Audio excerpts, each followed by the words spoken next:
race fans, and welcome to Podium Esports coverage of the fifth race in the second round of the 2021 eNASCAR Road to Pro qualifying iRacing series, live from iRacing's virtual Texas Motor Speedway in Fort Worth, Texas. I'm James Pike, the voice of Podium Esports, alongside Josh Lee, Jeff McConey, our pit reporter for the evening, Taylor Burris, and our producer, as always, Ryan Bauer, with cameras provided to us by Dougie Beard. Gentlemen, final mile and a half race of this Road to Pro campaign. We're done with it after tonight. So, for those who feel best at the mile and a half, do you feel like maybe there's a little bit more pressure on them to perform here when you know you've got Bristol and Phoenix coming up, Josh Lee? I think there is, and I think that's what we're going to see tonight. We're going to see a lot of the drivers who are strong in the intermediates try and run up front the entire race, try and get that win so they can get those points and sort of be prepared for Bristol and Phoenix, which they're not wild cards. They know Bristol and Phoenix, but if you're not confident on the short track of Bristol or the mile racetrack of Phoenix, then you are going to be already behind when you go into those races. Here at Texas, for the intermediate guys, it could be that last minute effort to get the points on the board to get into the contender series in the winter. One last roll of the die, and Jeff, we know pit strategy can shuffle around here a bit because we've gotten some long green flag runs, especially in the middle of this race, but we've also seen some late race drama. You think back to the Coke Series race here a year ago, and there were 3 or 4 cautions in the final 10 laps, so it could go anyway so far as pit strategy goes. Absolutely, and this track, it's very easy to burn the tires off, and if you're not careful. This track requires a lot of momentum, so if you're burning your stuff off worse than anyone else out there, you are going to be paying for it on the long run. And if you get a long green flag run, you need those tires onto you. The right front tire especially, keeping it under control, make sure it doesn't overheat, make sure you don't slide the right rear on exit. All of those things are crucial, and you have to focus on points now as we get closer and closer to the end. If you are not a short track driver, then you will be very much fearing Bristol, especially because that requires someone that's very aggressive, and Phoenix, which requires a lot of finesse to get around there well. So this could be your last chance, like you were talking about, in order to do well. And if you blow this chance, you overdrive the tires, you miss your strategy, you do something wrong, you will be paying for it in these last few races. We've seen already the numbers start to drop. We started with 70 and just under 65 now are registering for the races. So some people are saying, I just don't have a chance. I need to focus on other things at this point. So already we're starting to see the end of this, and the light is coming at the end of the tunnel. Before we look at the points that Jeff mentioned, let's look at the schedule and find out how we got to this point. We started round 2 and cut the top 70 drivers off for the rest of round 1 on July 8th. Went to Knoxville. Donovan Strauss and Austin Yarborough were your race winners there. Then to Homestead, Miami, where Brian LaPrade drove one of the best races of his career to get the victory in race 1. Donovan Strauss, your winner in race 2. Brian Lockwood, Dylan Alt went to victory at Watkins Glen at the beginning of August, and in the middle of August, Colin Keister and Donovan Strauss were your victors at Rockingham, Texas tonight, then Bristol in 2 weeks' time, and Phoenix at the end of the month, and we will set the field, at least in part, of the eNASCAR Road to Pro Contender iRacing Series to start later this fall. Here are the point standings as we enter tonight's race. Donovan Strauss, your leader across all 70 drivers. He's clear of the cutoff by almost 60 points, and Brian LaPrade trails him in second. Jordy Lopez Jr., Parker Retzlaff, and Cody Bias round out the top 5. Remember, it's the top 20 that make it to the next round of this Road to Pro ladder, the Contender Series. And Caden Honeycutt, Josh Lee, 1 point to the good entering this evening. And he has got to be worried coming into this race. He might have a little bit of confidence if he knows this track, if he knows Texas Motor Speedway, it can get around here well. But you talk about nerves. The nerves have got to be up for Daniel Eberhardt, Connor Horn, Dylan Alt, Liam Brotherton, everybody else down the list all the way down to P70, or I'd say even up to P40. These drivers are all still thinking they got a chance, and they all still do have a really real chance of getting into the Contender Series. They just got to start getting those results now. 3 good results in the last 3 races of round number 2 could be somebody's golden ticket into the Contender Series. There's the point set up. Here's the racetrack itself, Josh. This a 1.5 mile oval that opened in 1996. This was the Palace du Jour of Bruton Smith's eye. Everything that he put together with Speedway Motorsports Incorporated was designed on creating this facility, which not only has the 1.5 mile oval, but the dirt track that you see just off the back straightaway and a karting facility as well. And it has proven to be one of the most exciting tracks on the NASCAR circuit.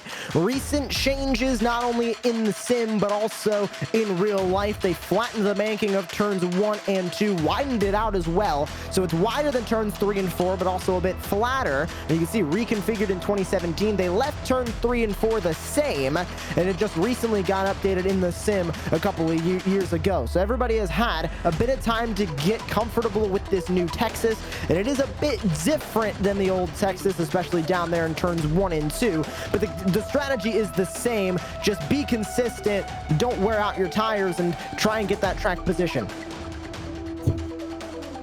Looking at our race analysis, Jeff McConey, you've got some tires to work with. You've got some distance to play with, 250 miles, but a lot of ways that you can attack this at the end of the day. Absolutely. 167 laps. You really can only make it about 45, maybe 50 to 52 laps on fuel. So it's going to be tight. It's not quite enough to two-stop the race. So you need to make at least 3 pit stops if we run green to the end. Those pit stops would be coming just about every 42 laps. So 42, 84, 126 for those 3 pit stops that you'd be making. Now that's if it stays green. You can also get a little bit more out of it, so you could go longer on those stops. But if you're in a position where you're already comfortably in, you can go ahead and make just a 3-stop race, 42, 84, 126. However, caution comes out, you've run more than, I'd say, 10 laps. You're going to want to get on out there and get on into the pit and get some tires before you get on out there, because you've got 5 sets laying. So there's a lot that you can do in that time. There's also the possibility, maybe not necessarily probability, but it is possible that we get enough yellow flags in the first 150 laps that you can stretch out your runs and potentially make it I wouldn't necessarily say 2-stop race, but you might be able to get that 3rd stop in early to where you can make it all the way to the end. That's something else we'll have to watch out for, but that's all entirely dependent on how the beginning of this race plays out, whether or not we get early yellows or whether or not we go green for a good chunk of the race like we did at Atlanta Motor Speedway back in March. That's probably the closest analogy that I can think of to what we will see tonight. As we turn our attention to tonight's starting grid, guess who's pole sitter? It's Colin Keister for Space Station Gaming at 29.678 to put him on top of the board next to Dylan Alt, Colin Bowden, Derek Bordeaux in the second row, Liam Brotherton and Eddie Kerner with a strong qualifying run. The Landon Castle Qualifying Challenge champion starts 6th this season.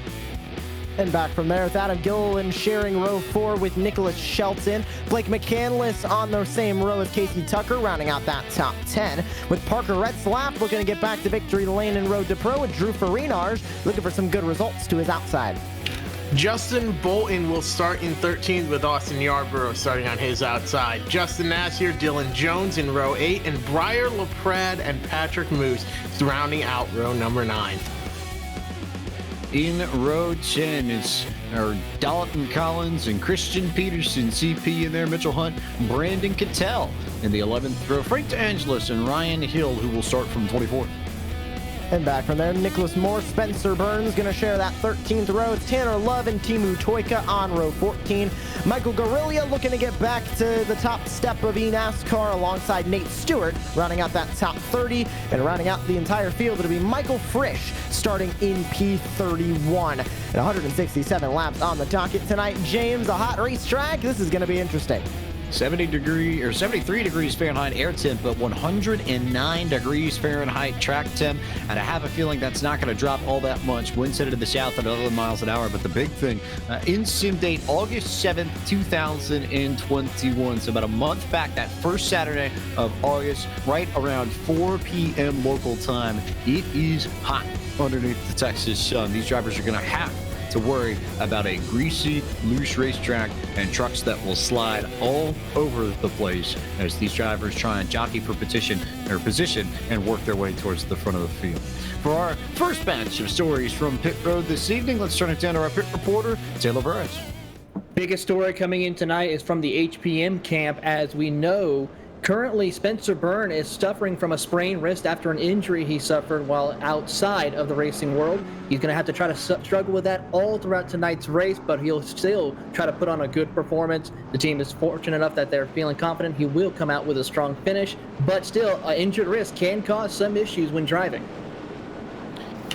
Not easy, and we've heard about some stories like that in the real world and how tough it can be, especially if you're dealing with the bumps. I would imagine it's probably not as complicated, Josh Lee, if you're working with a sim, but if you've got your force feedback up, you've got it set up to where you can feel every bit of the tarmac, you're gonna feel those bumps hit your wrist, and that could be pretty painful for Spencer Burns over the course of the year. When we talk about how physical it even is in these sim rigs, even though you're not on the real racetrack, you're not in a real race car, you're still dealing with the movements of the wheel. And like you mentioned, that force feedback being up could aggravate that wrist. Even just turning it down to the bottom of the racetrack, if he has a bit more of a stiff wheel, it could lead to some more sprain on that wrist and more pain that he'll have to deal with. Hopefully he took a bit of pain relievers and he's ready to go tonight because he needs a good result. We appreciate all of you tuning in, whether or not it's here on twitch.tv/Podium Esports or Race 2 on twitch.tv/Podium 2. Both channels working this evening to bring you coverage of both races from the eNASCAR Road to Pro qualifying iRacing series as race number 5 and round number 2 gets underway from Texas Motor Speedway.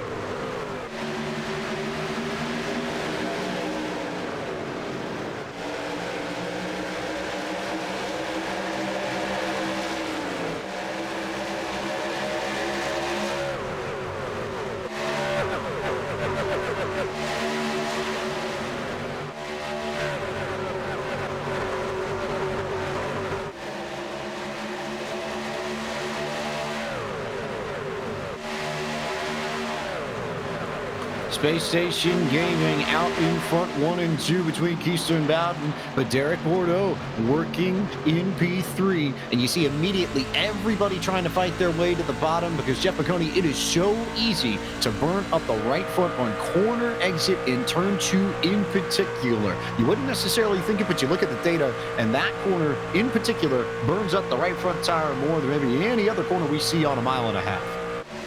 Absolutely, and you really have to worry about the front tires on entry, the rear tires on exit. That's what it really controls. So if you slide that right rear tire on exit, it'll heat it up. And the hotter it gets, the looser you get on exit. The looser you get on exit, the more you slide it and the more it heats up. And it's just a cycle that really goes down the drain quickly.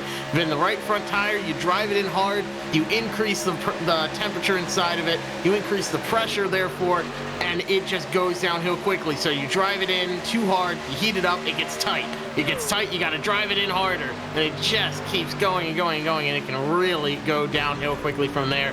But speaking of going downhill, you gotta watch out for Spencer Burns because he is going to be doing everything he can, fighting off that sprained wrist. He's got a lot of ground to make up towards the front, but I saw him sawing the cast off earlier, and I think he might be a contender tonight. See the driver out of Ocean City, New Jersey, working his way from the back to the front, started a little bit deeper in the field in 26, but he's up 2 spots already to 24th. No movement, though, amongst your top 5 for the most part. The only driver really going somewhere is Liam Brotherton, who started in 5th, but is already back to 8th, and is stuck right behind Blake McCandless and Adam Gilliland, who battle for 6th down the backstretch. And I was watching Liam Brotherton. He was one of the first trucks to go up to the outside line. Not sure if it was by choice or if he got stuck up there, but he was running that outside line. Did not look like it worked. But as I say that, Blake McCandless going for a pass on Adam Gilliland using that outside line. It could come into play, but especially down here in turns 1 and 2, the inside line seems to prevail and be the king of lines to run at Texas. But as we go on board with Blake McCandless, you can see the number 4 machine all over the back bumper of Gilliland. He went for the crossover down to the bottom. Gilliland slams the door in 3. I wonder how McCandless is going to take that because that's a pretty wide rear bumper from Adam Gilliland on lap number 6 of 167. We'll see whether or not Blake remembers that later on in this race. It is largely a parade amongst the top 5. Not too much movement, but slide a little bit further back in this, and especially just behind McCandless. How about Justin Bolton and Parker Retzlaff going door to door? This is for position number 9. And they fight off of turn number 2. On board with Austin Yarborough. He's got a front row seat for this battle. diving to the bottom of the racetrack, and Bolton trying to keep running down there. Parker Retzlaff using that outside line to his advantage. You remember back to round number 1, the opening round of this season from Las Vegas Motor Speedway. Who was the winner? Oh, it was the number 1 machine of Parker Retzlaff who got the win there. Can he get another win on an intermediate? It was Cody Bias in Charlotte, and Brian LaPrade, Donovan Strauss shared the win in Homestead. So a bit all over the place when it comes to past winners on the intermediates, but Retzlaff trying to be the first to win 2 intermediate races this season. Impressive to think about that, Jeff McConey, that you see all these intermediate tracks, and we've got our fair share of them here in the eNASCAR Road to Pro Qualifying iRacing Series, and yet it's only that handful of drivers that's been able to find victory lane. So to some degree, I almost think it likens itself to restrictor plate racing, where yes, some people say it might be a little bit of a crapshoot, but at the end of the day, it does take a particular skill set to be successful at these 1.5 mile racetracks. Absolutely. It's certainly unlike anything else. And a lot of people see this and the intermediates and they say, well, it's just, you're wide open for most of it or a good chunk of it. You're not going to be using the brakes here. So you're just riding around in line. And while, yeah, you will have a lot of times where you're getting in line, that makes it all the more difficult because you have to find where to make those passes, where to take advantage of things, how to get yourself in the best position in line as possible. Some people are really, really good at that. Some people aren't. Some people are great at short tracks. Some people aren't. So the end of this will cater towards those short track drivers. If you're good at Bristol, if you're good at Phoenix, you are looking forward to this. And I've usually found it to be you're on one end of it or the other. You're either really good at short tracks and not really good at intermediates, or you're really good at intermediates and not so great at short tracks. If you can find that balance and be good at both, man, you are going to be someone to keep an eye on. That's before we get to what you'd find on the road courses. Won't even try and bother with that can of worms as we go on board with Liam Brotherton, who drifts up the racetrack. He's got Justin Bolton underneath him, and Bolton with a good drive to the inside, trying to take away the 8th position and make it his outright. And that is exactly what he is going to do. Slides almost up in front of Liam Brotherton. They kept that door open for a moment, but now Brotherton is going to have to fall in back into line with Bolton. Yarborough still behind him. That's your top 10. No change at the front. Still Keister, still Bowden, still Bordeaux, still Alt, still Kerner, the top 5. No changes for the moment as we go on board with Dylan Alt, trying to catch back up to Derek Bordeaux. Bordeaux, another one of those intermediate winners back from Atlanta, round number 2 of the season, and that one was also harsh on tires. Could Bordeaux use a bit of that Atlanta strategy tonight to try and grab the win from Texas? Could he potentially make it happen again? That's a very intriguing question. Jeff McConey, what are your thoughts on the strategy idea that Josh is pursuing? Do you think that's viable? Anything could work. There's many ways to skin a cat, but realistically speaking, it all depends on who you are, who your driver is. If you're Brian LaPrade's crew chief, I'm going to go ahead and bring them in right at 42, 84, 126 and break it apart into even segments. Gives you a good idea of the tire wear. You know what to expect after the first segment. You really know how the truck's going to be throughout the course of the run.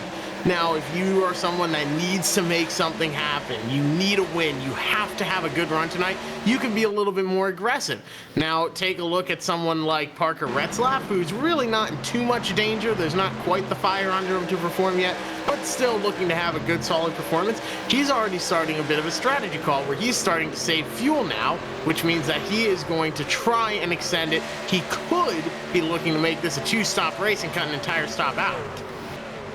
All right, so if you're saving fuel like this, Jeff McConey, let's stretch it. Let's do math. If you're looking at about a 17-lap deficit, then you need about, 5 1/3, 5.5 laps extra out of each run in order to make that a possibility?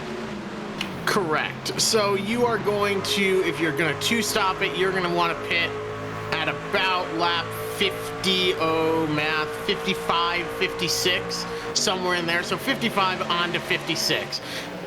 It's possible, but it's going to be really, really difficult. And if you don't get it to fall your way and you don't save enough fuel, you're dropping like a rock through the field for nothing. But it's not out of the realm of possibility. And if you can cut an entire pit stop out, that'll make a big difference. But you have to start saving for that now in order to have any hope that it works. And it's a big commitment because it also assumes that the race is going to go green for a good chunk, if not the entirety of the way, which is possible.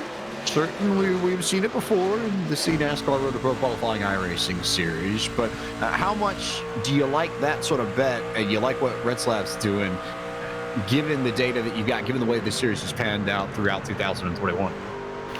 If you show up to the casino with empty pockets, you're not going to have a good time. If you're in a position where you can gamble a bit, go ahead and do it. I don't hate the strategy, and if he can make it work, you also got to consider Parker Retzlaff, who he is, short track driver. He's really, really good on the short tracks. That's where he started out, races in the ARCA series. He knows that going into Bristol and Phoenix, as long as he has some good luck, he'll be able to do well at those tracks. As long as nothing bad happens, he'll have some good, solid runs. I'm expecting Parker Retzlaff to run up front, if not win Bristol, quite honestly. So with all that in mind, you go to an intermediate track like this, which can be a real struggle for short track drivers like myself, like him most likely. If you are in that position where those intermediates are really tough for you and you just can't get it to come together, yeah, go ahead and gamble. This is your race to see what works, throw it at the wall and see what sticks. I like it. It's an intriguing thought, especially when you consider the point that Jeff just made, Josh, that Parker very much is a short track driver, first and foremost, as we go on board with Drew Friedon, who's racing for the 13th, or racing in 13th, trying to get 12th from Brian LaPrade and Liam Brotherton. But when you stop and you think about it, Parker's already had a pretty good run in round number 2, sitting in a decent spot in the points, not really in too much trouble, sitting in 4th. He's 34 points clear of the cutoff entering this evening, and you've got 2 tracks that are suited to his driving skills and abilities coming up to end the eNASCAR Road to Pro Qualifying iRacing Series in 2021. So why not take the gamble here if you might not necessarily be a native mile-and-a-half track driver? I think that's exactly why he's taking this gamble here, James, because he knows he's pretty much good to the cut line. If he fails this strategy, it'll be, okay, we lost a bit of points. We're down maybe outside of the top 10 or maybe almost outside of the top 10. We'll need to make it up at Bristol and Phoenix. And with him being a short track driver in the real world and a really good one here in the sim, it makes sense to gamble here so they can pick it back up at Bristol and Phoenix if they lose it. But he still is pretty good to the cut line, even if Bristol goes bad, even if Phoenix goes bad. It's looking okay for Parker Retzlaff. They definitely are not in the clear by any means, but they can relax and maybe try some out there strategies to try and get a little bit more points on the board or put another win in the win column. There's Parker Retzlaff for you. He is currently riding in the 18th position. He's fallen back 7 spots from where he started in 11th when the green flag dropped. But again, he is saving fuel and trying to stretch this and potentially make this a 2-stop race. So we'll keep an eye on Retzlaff's strategy over the course of this race and see how it pans out. We'll probably come back to that right around the pit cycle, which we would expect somewhere around lap 40 to 55. We're going to see most of these drivers come in if this goes green all the way to that point. As we look on board with Blake McCandless, who's got a windshield full of Adam Gilliland and maybe a little bit of open space as he goes to the inside of the Gary Mercer Trucking Chevy Silverado to try and take 7th away. And McCandless saw that open door and took it as quickly as possible. He was one of the drivers a little bit earlier on trying to make up those spots, and we saw Adam Gilliland try and make that bumper as wide as possible a couple of laps ago. Eventually, just let Blake McCandless go by with an open door on the inside. You're on board now. Mitchell Hunt in the 15, a front row seat for the battle between Christian Peterson and the 10 machine of Liam Brotherton on the outside line. Here comes the 15 of Mitchell Hunt to the inside of Brotherton. The outside line definitely still is not working. Any driver that goes up there seems to fall like a rock through the outside of the field.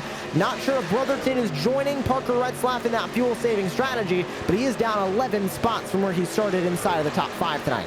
He's fallen back a bit from 5th to 14th. Nicholas Shelton's just ahead of him, and Shelton has also fallen back a bit, started 8th and is running 13th. The only drivers that are really making proper charges, Justin Bolton is up to 6th after starting 13th, and Brian LaPrade, who entered tonight 2nd in the point standings out of Manchester, Tennessee, started in 17th. Currently finds himself in 10th. It's been a good opening run so far for the Ledford Billiard Supply Ford F-150, Jeff. That it has. He's having himself a very strong run right now, up 7 spots. Could be, he's one of the biggest movers. Justin Bolton is up from 13th to 6th. Christian Peterson from 20th to 14th. Mitchell Hunt from 21st to 15th. But case in point, making passes at a track like this is really, really difficult. You just sort of fall in line and you ride around behind the guy in front of you, it seems. But he is having himself a very solid run right now. But someone that is battling through the pain, fighting through to the front, making passes, is Spencer Burns. He suffered a catastrophic wrist sprain while lifting weights, is what we are being told in the latest story. He's fought his way up from 26th to 23rd now, looking for 22nd, but caught the apron and got a little bit loose there. But, you know, Michael Jordan had the flu game. You had Ricky Bobby, who was ready to jump in the car with the knife in his leg. I think Spencer Burns, though, he takes the cake. That sprained wrist, he's fighting, and I love it. We'll see if Spencer can improve his position over the course of this run. In the meantime, how about Casey Tucker, who's just been sort of sitting at the back end of the top 10. I can't tell whether or not he's trying to save fuel or whether or not he's struggling for pace. That truck's not quite been as quick as some of the other ones around it, but he hasn't really dropped back all that far either. In fact, he's right back where he started in P10. So Tucker either on a slight fuel save or maybe struggling with speed. Not totally certain at the moment. I think the bigger thing we need to watch is the battle right behind him. As you go back behind and you see Drew Freenach, Austin Yarbrough, Nicholas Shelton, Christian Peterson and company all racing for position, trying to climb towards the front. We go on board with Christian Peterson. You can see Shelton closing that door. They made a little bit of contact coming off of turn 4. No spin from any of those drivers, so we stay green. They continue to battle. A little bit back from this pack with Retzlaff side by side with Brotherton. But as they all go single file now, diving into 3, Retzlaff gonna lose out on a bit of time to Brotherton, but there we go. That outside line just is not working specifically for Brotherton, but it doesn't seem to be working for anybody so far. It's another pass made by Parker Retzlaff. He saved a bit of fuel, James, and now is trying to cut his way back through the field, it seems. He's going for 15th on Mitchell Hunt. He's gonna grab that spot as Bordeaux continues to try and close in on Keister. Makes a pass for second. He splits up the Space Station Gaming trucks at the front. May have found the number that he wanted to hit and decided it was time to go. As Bordeaux continues to sit behind Colin Keister. These two are nose to tail, but they are clear of Colin Bowden by a full second and change. So Keister and Bordeaux very much in their own zip code. And then Bowden and Dylan Alt kind of hanging out by themselves too, not really near anybody. But then Justin Bolton, as you look at Eddie Kerner, who rides right behind Bolton's machine in the number 6, we need to talk about what Justin Bolton has done in this run. That man has climbed from 13th to 5th. I think he and Bridle Pratt are currently tied for the most positions gained to start this race. And CP's also in the mix too. He's up 7. But how about this run and the opening stint of this race from Justin Bolton, coming all the way to the edge of the top 5 and now in the top 5 as he makes his way through this field. And we've been talking about Justin Bolton for pretty much the entire season, since the start of round number 1 and now continuing in round number 2, trying to get back into the eNASCAR Coca-Cola iRacing series. Has been consistent, hasn't put a win down yet, but trying to stay consistent. Hasn't been the best start of round number 2 for him. Definitely on the outside looking in, entering this race here at Texas. But if he gets consistent finish here, to at least be a little bit more confidence heading into the offseason that they can continue to work through Road to Pro and get back into the top echelon of eNASCAR. And a good 5th place run from here. We saw a good strong effort from him at Atlanta as well back in round number 2. Another consistent finish there and another intermediate. Looking off the front bumper of Eddie Kerner here, you got a good look at Bolton's number 6 machine, but as it stands, everybody just in line for the most part in the top 10. Really not too many battles to speak of. You've got to go back to Shelton and Retzlaff, who has decided to turn on the jets as of late. Retzlaff has climbed quite a few positions here now that he's decided to turn the wick up and is back up into 14th after running as low as 18th earlier in this green flag run. And Retzlaff is only 3/1000th of a second off of the lap times last time by of your race leader, Colin Keister. He's right on that back bumper of Christian Peterson. Made a look to the inside. didn't have enough space. Let's see if he has enough going down into turn number 1. He does not. He's going to have to stay in P14 for the moment. But you mentioned James. He really churned up that wick, and he has. I think he saved enough fuel to hit that mark that he wanted to. So now he's seeing, okay, what kind of truck do we have? Let's get some track position back before we have to make those pit stops. And he's trying to get by Christian Peterson, but with everybody favoring the inside line now, it could become a bit of game of Bristol of who can knock the other person out of the way, as Justin Nasir comes into the pit lane, lap 37, 14.7 in the box. He's going to come out 1 lap down, P31. Nasir's the first driver to come down pit road as he makes his first stop of the evening. We'll go down to pit road and chat with Taylor Burris. Yeah, down here on pit road, just saw Justin Nazier come off pit road. Had a little bit of damage to his Silverado, but one thing that I've been listening to on the radio is a couple of drivers are starting to get into that rhythm. Blake McCandless is trying to get a better rhythm as he's trying to get a little bit of that long run going. Talked to Ray Alfala, who's having some issues. We're talking with Casey Tucker. His car is going to be set for that long run. Well, Brian LaPrade, crew chief, is asking him to try some different lines to get around some of those competitors, and he has been one of the faster cars on the track, consistently gaining lap times. That's Casey Tucker by there on the inside, but LaPrade has had a good run to start this race as Justin Bolton continues to pace the field amongst those who have gained spots, but nothing to sneeze at is Brian LaPrade's run either. Here's Derek Bordeaux, maybe putting a little bit more pressure on Colin Keister for the lead, maybe trying to be the first truck when they come down for pit stops. It's a little bit more pressure than we've seen in maybe the last 15 or 20 laps, so maybe Bordeaux wants to lead this field down pit road instead of just being near the front.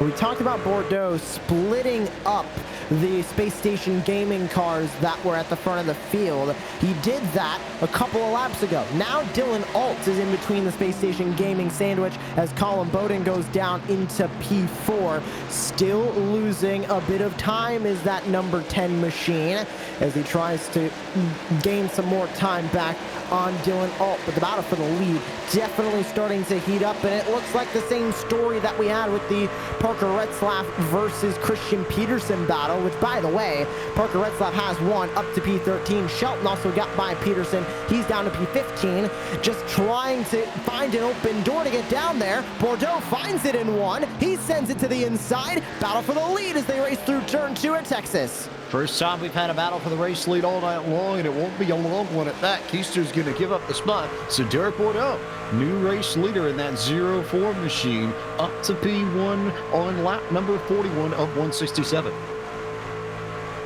Back through turn 4. Does Colin Keister have anything to respond to Derek Bordeaux? Trying to be the first driver in round number 2 to go back-to-back since Donovan Strauss did it at Knoxville and at Homestead. He won last time out at The Rock. Looking to do it again, but he's going to lose a bit of time to Derek Bordeaux. Last time by, Bordeaux was 3/10 faster than Colin Keister. I think it's safe to say that the 04 machine of Derek Bordeaux is looking stout. But Christian Peterson, we talked about him having a bit of a fast race truck, starting to fall through the field as Brotherton goes on by for P15.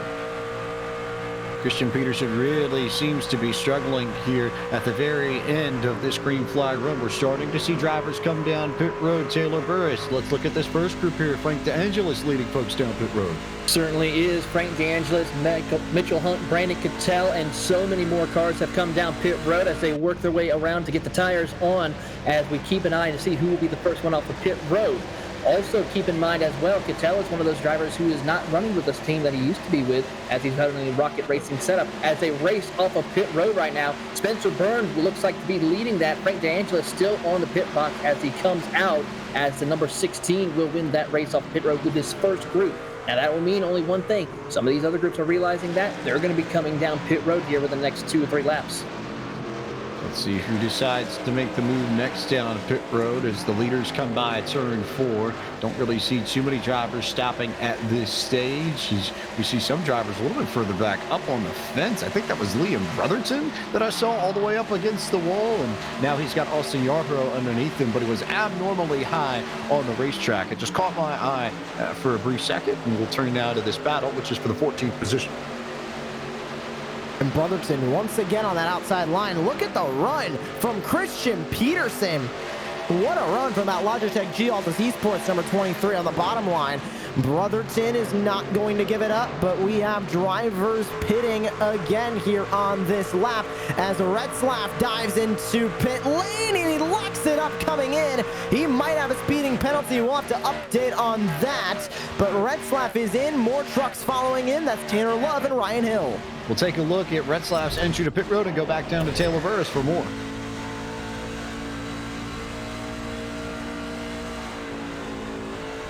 Get a good look here at Retzlaff's machine, and you see just trying to make sure that there's a really solid entry. You try and get as much speed as you can coming down pit road, but you walk a very fine line between whether or not you carry speed or whether or not you end up getting hit by the speeding police. We will see whether or not Retzlaff has got something, but Retzlaff, the highest rated driver in this field, 8950 iRating coming into tonight, will rejoin this race. Currently scored in the 27th position as Burns and Cattell go past him. And you've got Liam Brotherton and Austin Yarbrough on the track now. But interestingly enough, Jeff McConey, we thought Retzlaff might be trying to save. Instead, he's one of the first trucks to come down pit road. So what's your takeaway from that? Looks to me like they realized the strategy wasn't going to work. They weren't able to save enough fuel, and instead of trying to basically try and chase that ghost and make that strategy work when it clearly wasn't, they saw that they weren't able to save enough fuel, wasn't going to work. Get back out there, start pushing again. They tried, it didn't work. I'd rather have tried and failed than to have never tried at all. You're never going to win by doing the same thing as everyone else. You got to try something else. I like the strategy. And as soon as they realized it wasn't going to work, they went back out there and started pushing. So we'll see how it pans out. And that's not terribly far away from your three-stop strategy. Just looking at the folks that I think hit it on the nose. Is it maybe the Burns, Stewart, Frisch cohort that came in 6 laps ago, which would be lap 42 as the leaders come down pit road? Taylor Burris, take us through it as Bordeaux and Keister come in for service for the first time. They certainly did. Locked it up a little bit on the pit entry. That's going to be a tough one as they try to get down on their pit box. A couple of more cars also joining as we watch Colin Keister and Derek Bordeaux head to their pit box. Bordeaux hits his first. Here comes Keister now. They both enter their box. Keister almost slides it past as they get back into their box. Left jacks are up as they work their way around to try to finish up. Bordeaux's now going around to the right side to finish up here as they get ready for the final few seconds. As they release, Bordeaux is released first. Here comes now Keister as they exit off pit road. A good clean stop for both of them, but unfortunately that time is going to be a little bit different. Give the advantage over to Bordeaux. If anything, Derek Bordeaux got off of pit road better than Keister did. That gap looks much bigger than it was when they came down pit road for service. So Bordeaux, I think, your winner in that battle on pit road. We're now waiting for 4 more trucks to come down as just about everybody else in the top 10 has come in on lap number 51 of 167. And here comes your leader now, Blake McCandless, Nicholas Shelton, Dalton Collins, and Temu Choika. Everybody in for service. So these 4 will come down pit road, and that will complete the cycle of pit stops, and we will see where Derek Bordeaux lands amongst this group as they all come back out on the racetrack. And James, you mentioned Bordeaux maybe getting out a little bit quicker than Colin Keister. He did, about 6/10 better pit stop for Derek Bordeaux. Net leader currently is Parker Retzlaff in 5th as he continues to work his way through the drivers who came in. So Shelton pitting, McCandless pitting, Collins pitting, and Choika pitting. That'll put Parker Retzlaff up to the lead on a stint of about 6 laps. Hunt and Cattell on a stint of 9. Derek Bordeaux going to make a pass on Brandon Cattell with 4 lap fresher tires than Parker Retzlaff is trying to chase him down. He'll look to the inside of Mitchell Hunt. The 04 is on a mission to catch Parker Retzlaff at the lead. This race is going to get really fun in this run because we're starting to see differences in pit strategy, differences in tire age, differences in tire life. And what does that ultimately mean, Jeff McConey? Differences in speed. And in this one, we should see some comers and goers develop. You are absolutely right. At the start of the race, everyone's there. They all start at the same time. They all got roughly the same tire wear unless someone's over driving, versus the other. Once you start staggering these pit stops, though, you get the advantage of if you pit early, you're going to be a little bit quicker. So let's say you're a second and a half per lap faster. For every lap that you are on fresh tires and the other people are on old tires, you are a second and a half per lap quicker. Now, if you stay out longer, you're going to be able to get them on the long run. So it all sort of balances out. Derek Bordeaux now is taking advantage. After he pitted a little bit later than Parker Retzlaff, you'll see him drive by with ease. So that's sort of the way it pans out. However, like I said, there's many ways to skin a cat. I'm a big fan of breaking it into even segments, just so you know what the truck is going to do at the end of 42 laps each and every time. You can come in, make some adjustments, but other people are going to have different thoughts. Some people are going to short pit, some people are going to stay out longer. All depends what you're looking to do at the end of the night. We should have some fun strategy to pay attention to if this race goes green. But for now, we're going to take our first pit stop of the evening, but we'll go side by side so you won't miss a moment of the action. From Texas Motor Speedway, this is Podium Esports coverage of the eNASCAR Road to Pro qualifying iRacing series.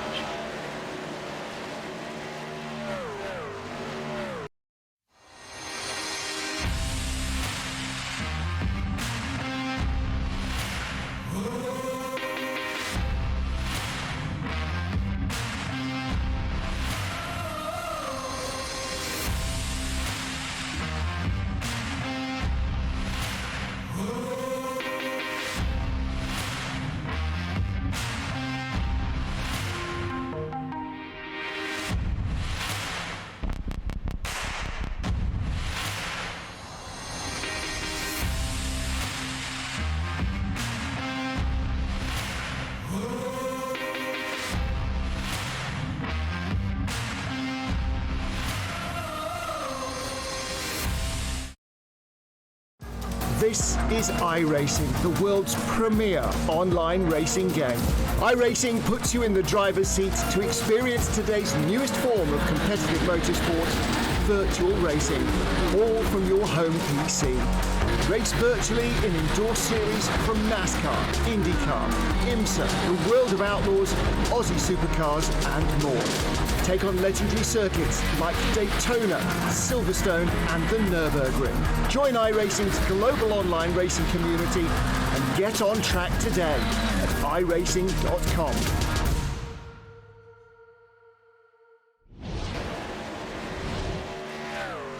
Tonight's broadcast of the eNASCAR Road to Pro qualifying iRacing series from Texas Motor Speedway on Podium Esports is brought to you by McConey Setup Shop. At McConey Setup Shop, there are setups, but your victories. Visit www.mcconeysetupshop.com for more information. Back with you here from the virtual Texas Motor Speedway. James Pike, Josh Lee, Jeff McConey, Taylor Burris down on pit road, Ryan Bauer, our producer for the evening with cameras provided by Dougie Beard, as we are just around, maybe 5-ish or so laps past the 1/3 mark in tonight's eNASCAR Road to Pro qualifying iRacing series race number 5 in round number 2 of the virtual Texas Motor Speedway. This is the battle for the 6th position. Austin Yarborough, Brady Cattell, Liam Brotherton, Colin Bowden racing for spots. And as we said before the break, Josh Lee starting to see the differences in tire wear begin to appear just based off the pace of the drivers in this field. Definitely are. Brandon Cattell, who was one of the top drivers off of the pit stop, falling now to P9 as it is a hornet's nest back behind him as he's going to go side by side now with Bolton. Eddie Kerner all over the back bumper of Justin Bolton as they dive back into turn number 1. But Cattell now also stuck on that outside line. Not going to work too well for him as Liam Brotherton now also might fall victim to Justin Bolton, and Colin Bowden looks for a spot on Mitchell Hunt as we move further into this second run of the race. James, starting to see a lot of drivers start to get more comfortable with their race trucks, starting to make some moves out there on the track as the 24 Bowden going to go to the inside of Yarborough in one to make multiple rows too wide as they go into the first corner.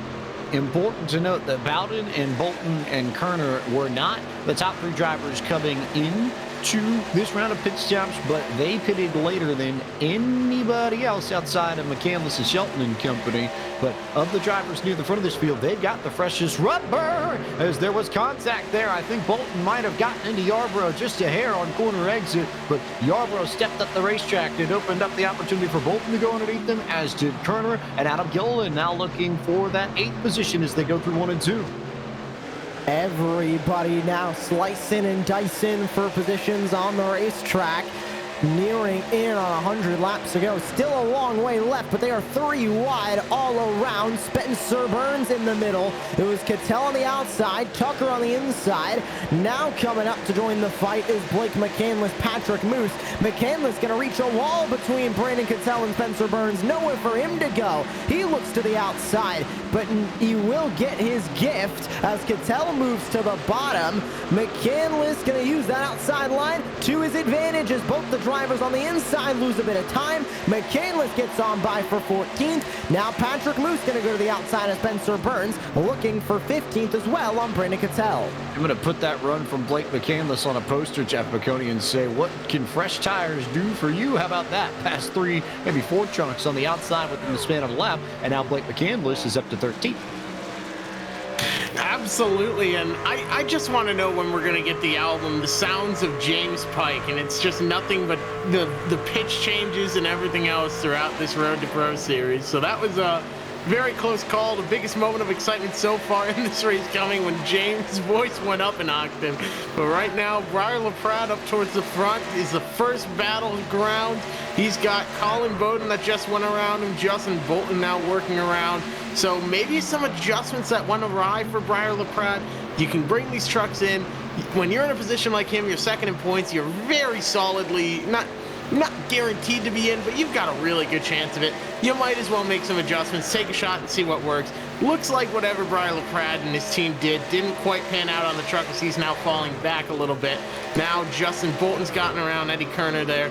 But further back, everything's pretty well spread out. You've got Spencer Burns fighting not only the other drivers, but that sprained wrist. He is a champion, a warrior that the Vikings are looking down upon.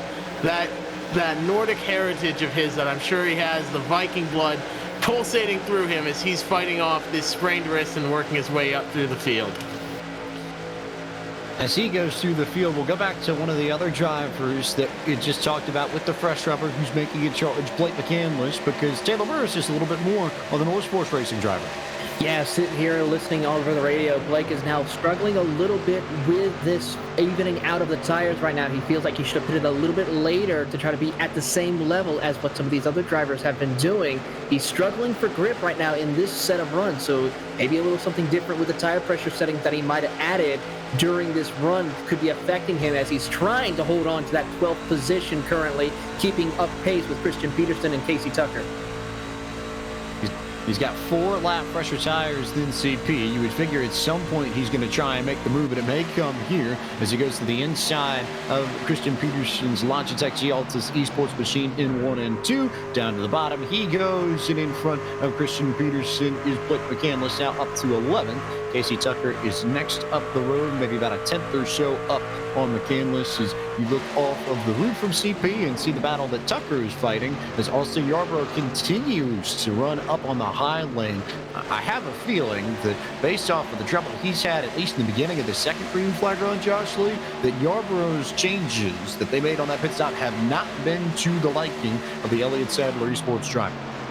Definitely doesn't seem like it, and also contributing to the issue could be that he was one of the first to come in for pit stops. He's on a stint of 23 laps. For comparison, Casey Tucker on a stint of 19. Same thing with Bowden, Bolton, and Kerner. You go up to Parker Retzlaff, he's on a stint of 24 laps. Is Blake McCandless, 18-lap stint for him. Gonna look right on by Austin Yarborough. Same thing with Christian Peterson. That'll put Yarborough back to 12. Think it is safe to say, James, that Yarborough is not exactly liking the truck or the tires at this point, falling like a lead balloon through the field. And some of the older tires in this field too. So that also contributing to why Austin Yarborough is following the driver out of Blackshear, Georgia, now way up there. I think he's actually trying to run that high lane, but I think the issue is that there's just no grip as we have trouble on the back straightaway. Mitchell Hunt is around in turn 2, and the first yellow flag of the evening is out in this eNASCAR Road to Pro qualifying iRacing series event from Texas Motor Speedway. Oh, and James, it looked like he just lost it himself going through turn 1. Here you can see that truck break loose, and he went down to the apron and spun it around again in turn 2. That brings out the first caution of the night as Mitchell Hunt gets it turned around. Let's take another onboard. Old tires on Mitchell Hunt's machine. He was one of the first drivers to come down pit road, so maybe old rubber, maybe gassing it up, maybe not quite finding the grip levels he had earlier in the run, and trouble for the driver out of Mount Holly, North Carolina, just outside of the Charlotte area, to bring us under yellow for the first time, and more importantly, change the pit strategy. That, I think, is what we're really going to have to pay attention to. But Taylor Burris, let's go to you as these drivers get set to come down pit road. We'll see if there are any notes, any news, any pieces that you gathered here in the last few laps, and if you've got a sense of what these drivers may end up doing as they come in for service. Well, one thing's going to be for certain, James. It is going to be 4 tires and fuel for probably every single driver, even though they've only ran about anywhere between 18 to 20 laps during this stint. It's still going to be important to have those 4 fresh Goodyear Eagles on these trucks here. It's going to be important to make sure they get the fastest off of pit road, as the field is led by Derek Bardot into pit road. He will be one of the last drivers to come down pit road. Keeping an eye on some of the other ones who make their way down into pit road. Pit speed, of course, at 45 miles an hour, as we watch some of our top 10 competitors making their way down towards their pit stalls. A couple of them already hit their box, such as Michael Frisch, Tanner Love, Spencer Burns. Now here comes Justin Bolton, Adam Gillen, Parker Retzlaff has entered his box. Derek Bardot just entered as well. Nicholas Morris has decided to stay out as one of the interesting strategy calls. But Colin Keister, we're waiting to see who will be the first off of pit road as they work their way around. It looks like to be Frank DeAngelis winning the race off of pit road, as well as the rest of the field coming through. Derek Bardot, followed by Parker Retzlaff, your top 3. Colin Bowden, Justin Bolton, rounding out your top 5 finishers on pit road.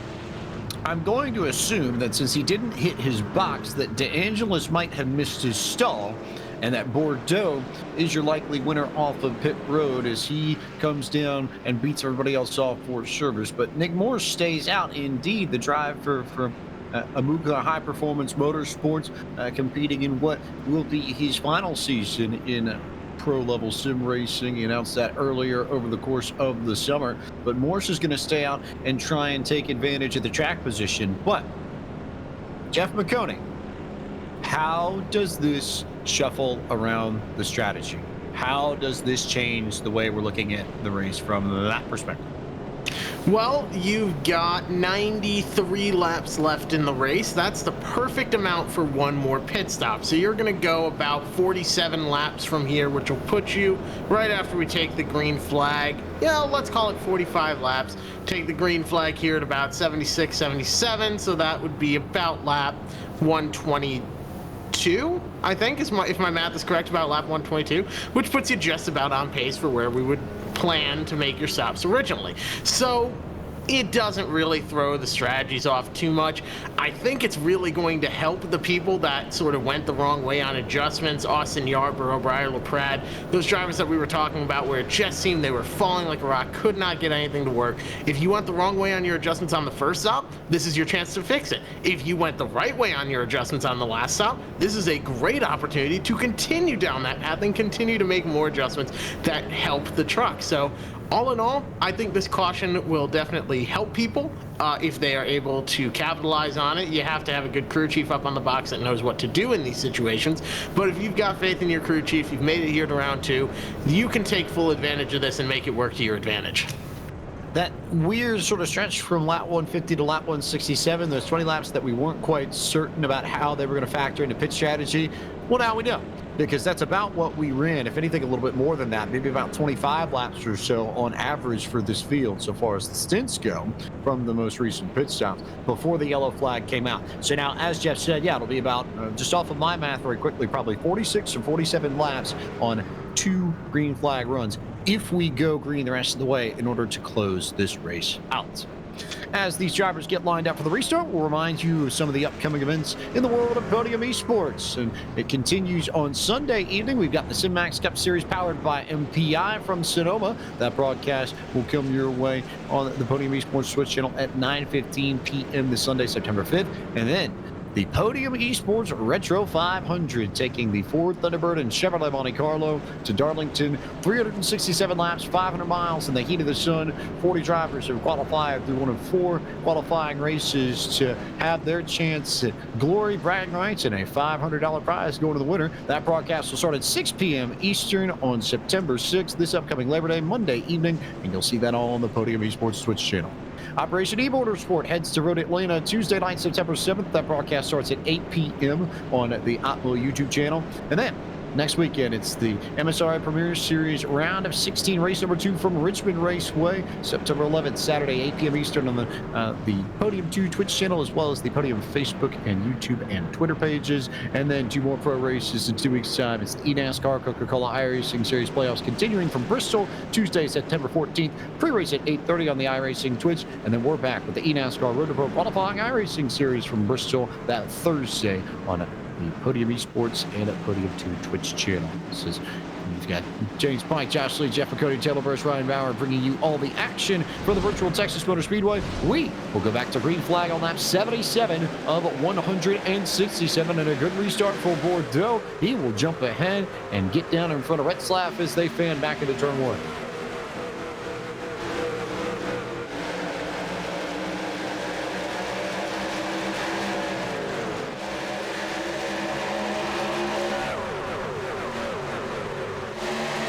Trouble for Eddie Kerner. That has all the makings of a missed shift, and I wonder if he might have grenaded the motor, Jeff McConey, because there was a big plume of smoke that came out of Kerner's machine in the middle of turn 1. Well, in the words of Casey Tucker, Baba Booey, that engine is gone. It's smoking like crazy. That is going to be the night for Eddie Kerner, unfortunately. He is just coasting that thing. Sometimes you try to get it to go to third and it ends up going into first. And usually when that happens, the result there is what you see more often than not. So Kerner likely done for the night with the engine damage, which is a shame because he had a top 10 run going. He had plenty of pace, Josh Lee, and he will not get the result to show for it. As Austin Yarborough goes all over the place, and Casey Tucker had to go to the grass. I think he might have been dinged by Gillen. Brad couldn't quite tell who, but the 28 was all the way in the green stuff there. And James, that stemmed from what happened on the back straightaway. Gilliland was to the outside of the 33, and he did exactly what Patrick Moose just did to Michael Guerrilla, tried to block that inside line of Austin Yarborough. Yarborough slides up the racetrack, makes contact with the 81 of Gilliland, and they wreck on the front straightaway. Cars fanning out as everybody tries to avoid the incident. Somehow, there is no incident to be had, but we go 4 wide into 1, as cars starting to fall all over the place. That was very, very close, and Austin Yarborough is struggling for grip on the rear end of his machine. Everybody trying to get to his inside and get around him, but that Elliott Sadler Esports Toyota Tundra just is not handling well, as Gillen got him sideways and got him loose, and Blake McCandless had to check up big time to make sure he didn't run Yarborough over. Everybody had to fan out on that front straightaway. A little bit surprised that we didn't see more drivers losing it in the grass. Gillen moved him up out of the way, and I think that was a bit of a graduation of what was going on a little bit earlier, James. But that contact moved Yarborough up the track, and that sent everybody accordion effect down the field, off and into the grass. There were about 5 or 6 trucks I saw in the grass that second time around after Yarborough got moved. He rides in the 16th spot as Parker Retzlaff sits in first.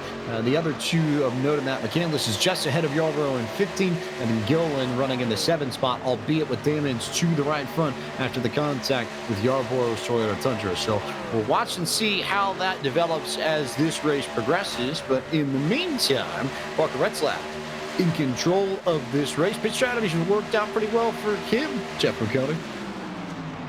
Yeah, worked out well so far for some of these drivers, but hasn't worked out well for others. And I think we're also going to need a radioactive for this race here because tempers are flaring. So a lot of people, they've got the pit strategy mastered, they've got the driving down, they know how to hit all their marks, but if you get a bit of a hot temper while you're behind the wheel, then it can really throw everything for a loop. Your worst enemy can be yourself when you get in your own head. So you have to be careful of things like that. But a lot of drivers, like you said, working their way up through the field. Some big movers so far. Your leader, Parker Retzlaff, up 10 spots. Justin Bolton up 10. Briar LaPrade up 11. Up 20 spots. Michael Guerrilla up 8. Patrick Moose 26 to 12 for Spencer E. Burns, not only slicing and dicing his way through the field, but doing so on the sprained wrist, having himself the drive of a lifetime here. So he's got his way up the field, as well as Nate Stewart from 30th to 13th, and Brandon Cattell 22nd to 14th, battling with Nate Stewart and Spencer Burns. We are halfway through tonight's race, which means it's time to bring you the iRacing Midway Race Break, which, as always, is brought to you by iRacing, the world's premier online racing game. iRacing puts you in the driver's seat to experience today's newest form of competitive motorsport, virtual racing, all from your home PC.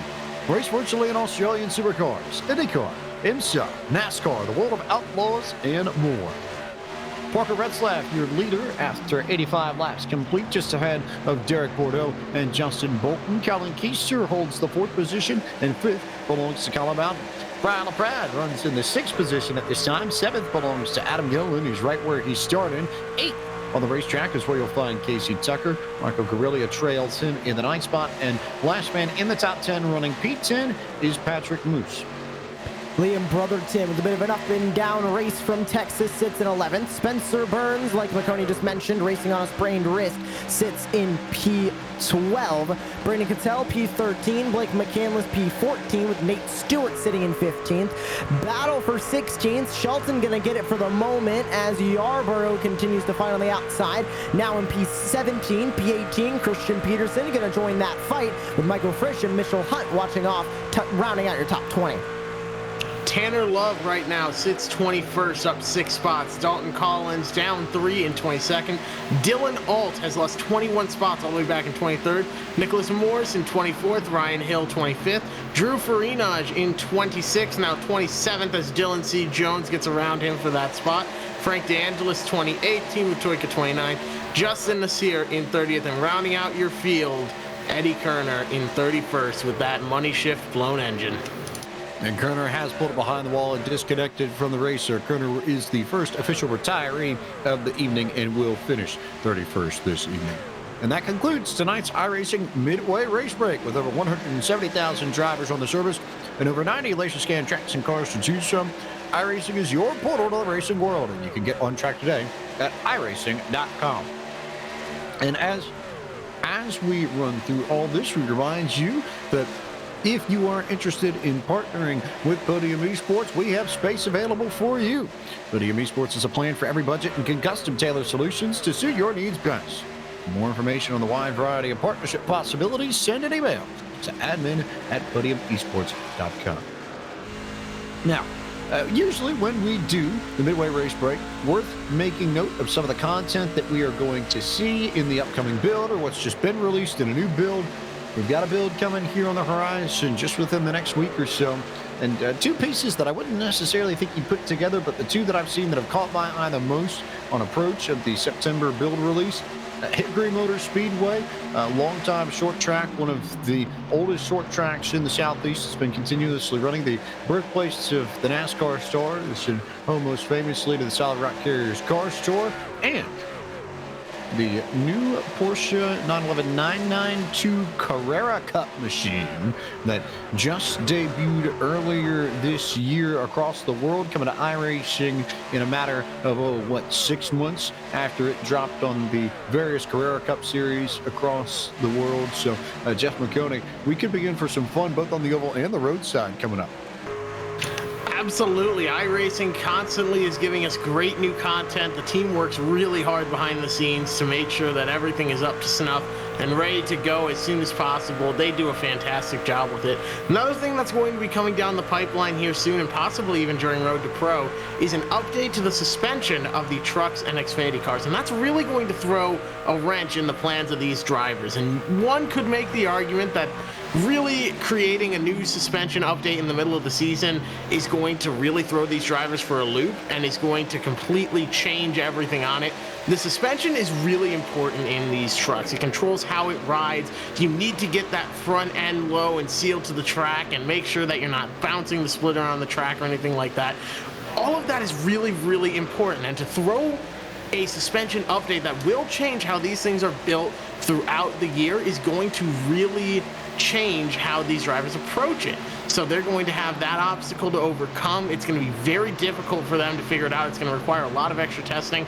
So these drivers are used to it. They've had a couple times where the tracks have been changed and updated right before the race, 2 or 3 days in advance. And this new update is going to throw some more changes at them, and these drivers will have to adjust.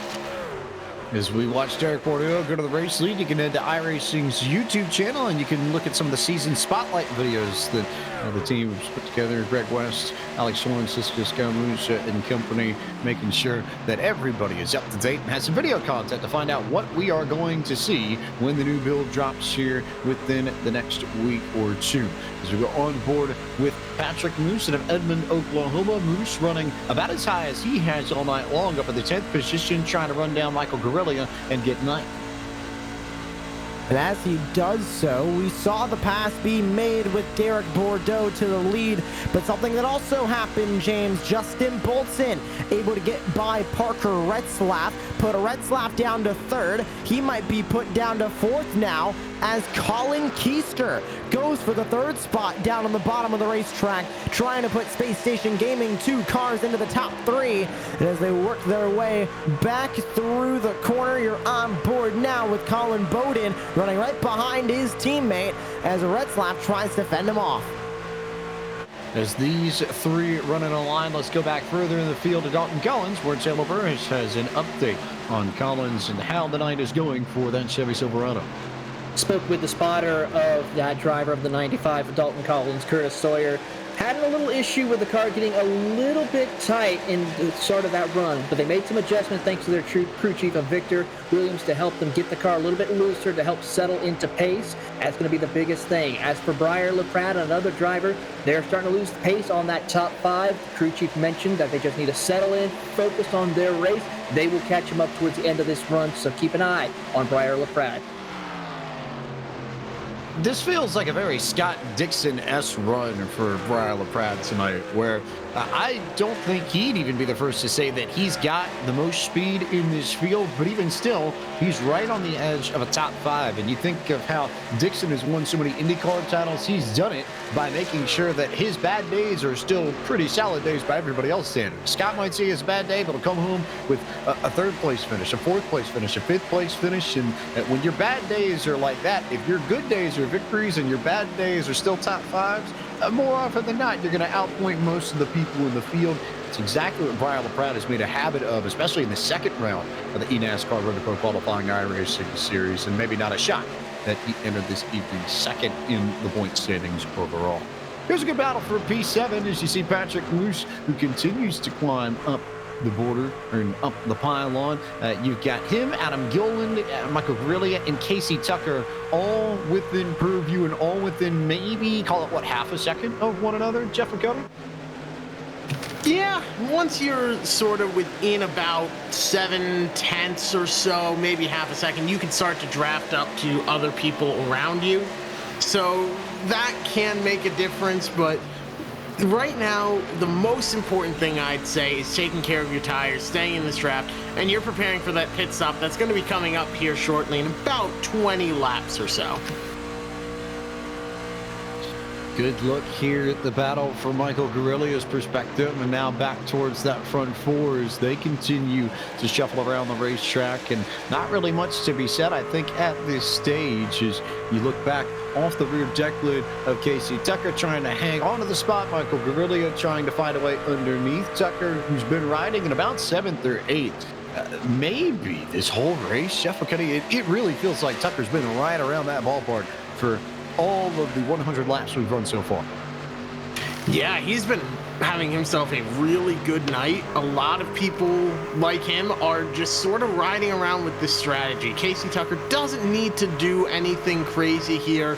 He's had a really solid run in qualifying, started top 10, knows the truck is strong there. Right now he's running in 7th. He's got Michael Guerrilla right behind him.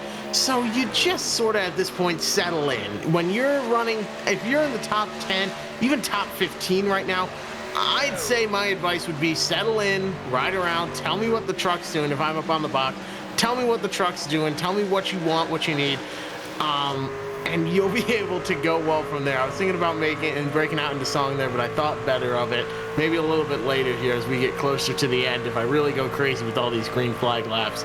So right now, I'd say top 15, you're riding. You're waiting on this next pit stop. You throw the kitchen sink at it if you need to try and find some more speed, but right now you sort of ride around. But I'll tell you what, Briar LaPrade is gaining on the leader. He is going really fast right now. He is gaining on these leaders up ahead of him. He could be someone to keep an eye on. He's not gaining much, but enough for it to be noticeable. I mean, Jeff, if you really just wanted to tell us what you want, what you really, really want, then you can tell us what you want, what you really, really want, all right? It's not a big deal. Well, I wanna. Okay. No, we're not doing this, James. I'm sorry. What do you want, Jeff? Tell me what you want. I want this bit to be over because it's already gonna get clipped. We've accepted that. I think that's the first time we've been able to make a Spice Girls reference on a Podium Esports podcast. We do love the musical references here, but I don't know if we've gone that direction yet. So yes, things have devolved into madness right on cue as we come up on lap 105 of 167. But not madness at the front of this because Derek Bordeaux is clear of this field by half a second. And then you've got the train of Keister, Retzlaff, Bolt, and Bowden. And then LaPrade there too. And then from LaPrade, you stretch it about a second and change back to Casey Tucker and Michael Guerrilla, who continue to ride nose to tail.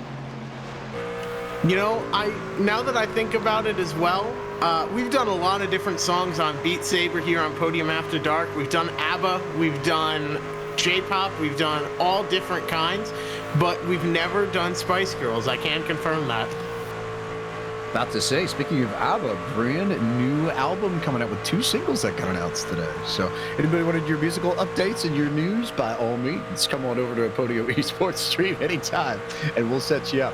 As Briar LaPrade goes to the inside of Colin Bowden, that's a nice and easy and quick move to get the 35 back into the top 5. If he can hang on to it, we'll see whether or not Bowden tries to answer back into Space Station gaming machine, but not for the moment. So Briar LaPrade back into the top 5, and it's a really solid, consistent run yet again for the Ledford Billiard Supply Ford F-150. And seems to be LaPrade really coming alive. I mean, you look back through round number 2. James, you mentioned it a little bit earlier. Consistent finishes for him throughout this round, which is why he comes into this race so far up the point standings. I'm looking back to the last intermediate track we ran, Homestead Miami Speedway. The winner in race number 1 was the 35 of Briar LaPrade. You can take a lot of similarities between Texas and Homestead. Both of them really sneakily wear those tires out, and both of them are a little bit different in each of the corners. Turn 1 and 2, different from 3 and 4. Exactly the same here at Texas. I think Briar LaPrade and the Lockdown Racing team really starting to crack the code when it comes to racetracks like this, and it's showing. He's up 12 spots from where he started right now in P5.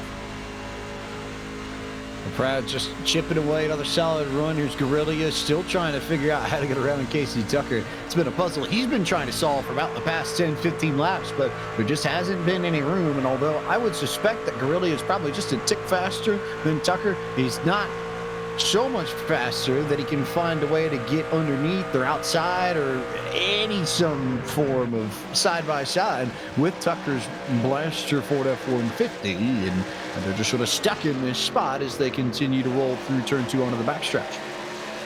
And Guerrilla is really trying to get around him, and I think that's the story with everybody so far in this field. Cattell going to look to the inside of Adam Gilliland for P13. Looks like he's going to be able to get that spot as Liam Brotherton goes right back up to the fence.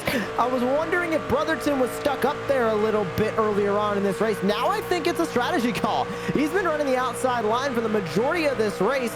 It's worth at some points, not worked at other points. That's why I mentioned during the midway race break that he's having really an up and down race.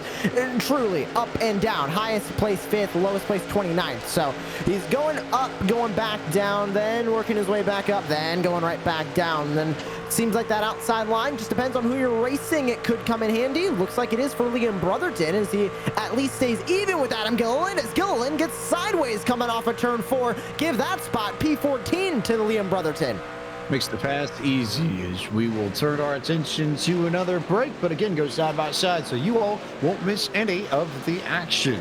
From the virtual Texas Motor Speedway, this is coverage of the eNASCAR Road to Pro qualifying iRacing series on Podium Esports. When you want to be the best, you can't settle for the rest. There's a reason that Makoni Setup Shop is trusted by more virtual and real-world tracks and companies than any other setup shop in iRacing. With partners such as Stafford Motor Speedway, the Nashville Fairgrounds Speedway, Five Flag Speedway, Speed 51, and more. When you want something done right, you go to the experts at Makoni Setup Shop. With setups available for most series on both asphalt and dirt, built by a team of professional builders consisting of some of the top talents on the service, Makoni Setup Shop LLC has what you need to hit the track with confidence. Head over to MakoniSetupShop.com and learn why Makoni Setup Shop is the official setup shop of Richmond Raceway Esports and is partnered with some of the largest names in virtual and real racing. And remember, at Makoni Setup Shop, there are setups, but your victories.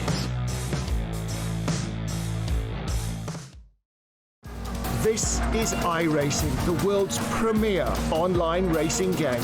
iRacing puts you in the driver's seat to experience today's newest form of competitive motorsport, virtual racing, all from your home PC.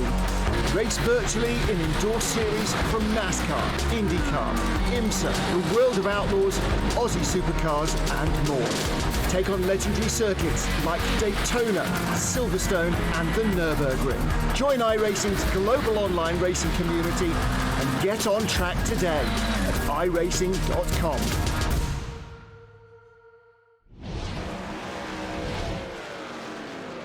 Welcome back to Podium Esports coverage of the eNASCAR Road to Pro qualifying iRacing series. James Pike, Josh Lee, Jeff McConey, Taylor Burris, and Ryan Bauer here, bringing you all the action from the virtual Great American Speedway. As coverage of tonight's race is brought to you by the Retro 500, Podium Esports tribute to the Winston Cup era of stock car racing, utilizing iRacing's 1987 Chevrolet Monte Carlo and Ford Thunderbird at Darlington Raceway, where drivers are going to go at it this Monday, September 6th at 6 p.m. for 367 laps, 500 miles, and $500 going to the winner and bragging rights as the champion of one of the toughest tests in virtual stock car racing. For more information, you can visit our website at podiumesports.com/retro 500. Derek Bordeaux, your race leader, then Colin Kuster, Parker Retzlaff, Justin Bolton, and Brian LaPrade. The rest of the top 5, Colin Bowden, Casey Tucker, Michael Guerrilla, Patrick Moose, and Spencer E. Burns up in the top 10. And how about that drive? We talked about the wrist a few times, Jeff McGillney, but this is the highest we've seen Spencer Burns up in this race. Absolutely, and we are now getting calls of drivers hitting pit road. This is right when we were starting to expect to see it. This is a little bit early in the window, but you can make it to the end from here. I'd like to split in half, but Brandon Cattell is said he is going to be pitting in, but I guess he stays out this time around. So now he's pitting this time. So these drivers now will start to pit, and this is where the strategy comes into play. We could see some of the front runners dive in as well. And you would imagine, especially if you're trying to split this race right on the nose and make it 2 even runs, that this window could be relatively short, but it could also be a very busy pit road for a 2 to 3 lap stretch. We'll find out whether or not it plays out that way. We'll wait and see who decides to make the move onto pit road as these drivers begin to drop in for service. There's Dalton Collins coming in for service. Nick Morris is down pit road, and a few drivers coming in. So let's go down to Taylor Burris for more. Watching as Dalton Collins in that number 95 curb record Chevrolet coming in to his pit box, gets it in, has a little damage to that right rear quarter panel, so he's going to try to maybe see if he's about getting that fixed, as well as watching to see if he goes around to the other side. He will get 4 tires and fuel, as he will be exiting off. Nick Morse also on the pit box. He will pull away as well as they work their way off pit road. Clean stop for both of them as they will rejoin the surface. A couple more cars should be pitting here in the next lap or two. You figured that Derek Bordeaux, Colin Keister Company are going to wait till the end. So who from the mid-pack is going to make the call to come down for service this time by? Big question there. So we keep an eye here. Top 10 look like they're all covered, all good. Are we going to see somebody drop in for service from the middle of the pack? No, not yet. So we've got folks trying to stretch this a little bit, but Drew Friedrich will come in for service, and looks like he's the one taker, I believe, on this lap, number 120 of 167. Blake McCandless has had an up and down night, and I feel like there was speed earlier on in this truck, and then he got caught up behind Austin Yarborough after Adam Gillen got into Yarborough. He had to check up to make sure he didn't run over Yarborough, and it just doesn't seem like the speed's been there for McCandless since he got caught up behind the 51 and the 81 going at it. McCandless going to look to the outside as more drivers duck into the pit lane. Definitely starting to see a bit of those strategies starting to come into play. Retzlaff is in, Bolton, Brotherton, Peterson, Cattell, Hill, Stewart, and more all coming in. But with McCandless pitting 6 laps to go, he's going to be on the oldest tires out of anybody in this run. Still waiting on Bordeaux to pit, still waiting on LaPrade to pit, but in this time it's Keister, Bowden, and Moore. Everybody in for service. Let's go back down to Taylor Burris for more. Justin Bolton was able to get around Parker Retzlaff during that pit stop. He had a 14.2 compared to Parker's 14.6. As more cars are starting to come down pit road, Tanner Love in the 51 Reaper Speed Lab Toyota, along with the 06 of Spencer Burns, as well as on pit road. They're going to go around to the other side, get those tires completed. Patrick Moose in the Nexus Esport 24 Chevrolet just completed his start, along with 26 of Dylan Jones. As we're still waiting on our leaders, Nicholas Shelton joining that group of drivers coming down pit road. Waiting to see when the rest of the field is, as Colin Bowden completed his pit stop. Timo Toika also is waiting to come down pit road next time by. And Derek Bordeaux has come down this time. You see the gold and white and black machine there just leaving your screen, but Bordeaux is on pit road for service on lap 125 of 167. Looks like everybody outside the top 7 has now come in for service, and everybody else waiting for stops. Here comes Brian LaPrade, here comes Casey Tucker. Dylan Alt is going to make his stop. Temu Toika will assume the race lead. Austin Yarborough will stay out. Justin Nasir coming down pit road. Frank DeAngelis will stay out, and that will leave us with 3 trucks remaining to come in on this cycle of pit stops. Not sure about the strategy call from Toika and Yarborough staying out a little bit longer. Frank DeAngelis still staying out on the racetrack. 53, 52, and 51 laps on each of their tires respectively. Toika going to pit this time. Yarborough going to pit this time. And DeAngelis, as he works his way through turns 3 and 4, looks like he is also going to pit this time. So that will give Blake McCandless the lead for the moment, but 7 lap older tires than Parker Retzlaff, who sits right behind him in provisional 2nd place. It is going to be McCandless trying to hold off a hard charging number 42. Keeping up with the theme of the evening, Jeff McConaughey, do you know what I think Blake McCandless really wants? Tell me what he wants, what he really wants. I think he really wants a yellow flag right now, because it really would do him a lot of good. He can come in and pit from the race lead and keep the track position that he's earned by coming in early. He's significantly slower than the leaders around him, about maybe 7-8 tenths a lap off of the pace that Retzlaff, that Justin Bolton, that Colin Keister are setting. But you get an early yellow here, it gives you the chance to reset, and maybe, just maybe, it might be the opportunity McCandless needs to turn his entire night around, because it has not gone well for him since that wild and crazy restart where we almost had a wreck. But you see Retzlaff, McCandless not even going to put up a fight. I think he's going to let Retzlaff go by on the outside and give up the race lead to the number 42. Right, this is a gamble. This staying out here is a gamble, and he's banking on basically running enough laps and staying out while everyone else on the lead lap he's racing for position, the former leaders, are staying out. Wow, big speed difference there. Sorry, I got caught in my own words there as I was watching him go around the outside there. But essentially what Blake McCandless is doing is he needs to stay out long enough that if there's a caution, it's enough time for the leaders to come down and pit again, so that way he keeps the track position. So if he goes out and they say run 5 extra laps, the leaders might not pit again. But if they run 10 laps, 12 laps, yeah, all of a sudden he could potentially pit with these leaders again, and then he keeps all that position. Now, I'm not sure that's going to work. Everyone's so spread out that this is really a gamble, and you're just throwing something at the wall to see what works. But Parker Retzlaff right now has the lead. Justin Bolton wants it. Derek Bordeaux, Colin Keister, and Blake McCandless rounding out your top 5.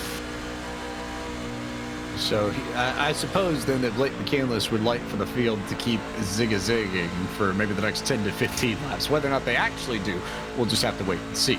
But for the moment, yeah, really good battle here. McCandless is back to 5th, but Justin Bolton trying to hang on to 2nd for the moment.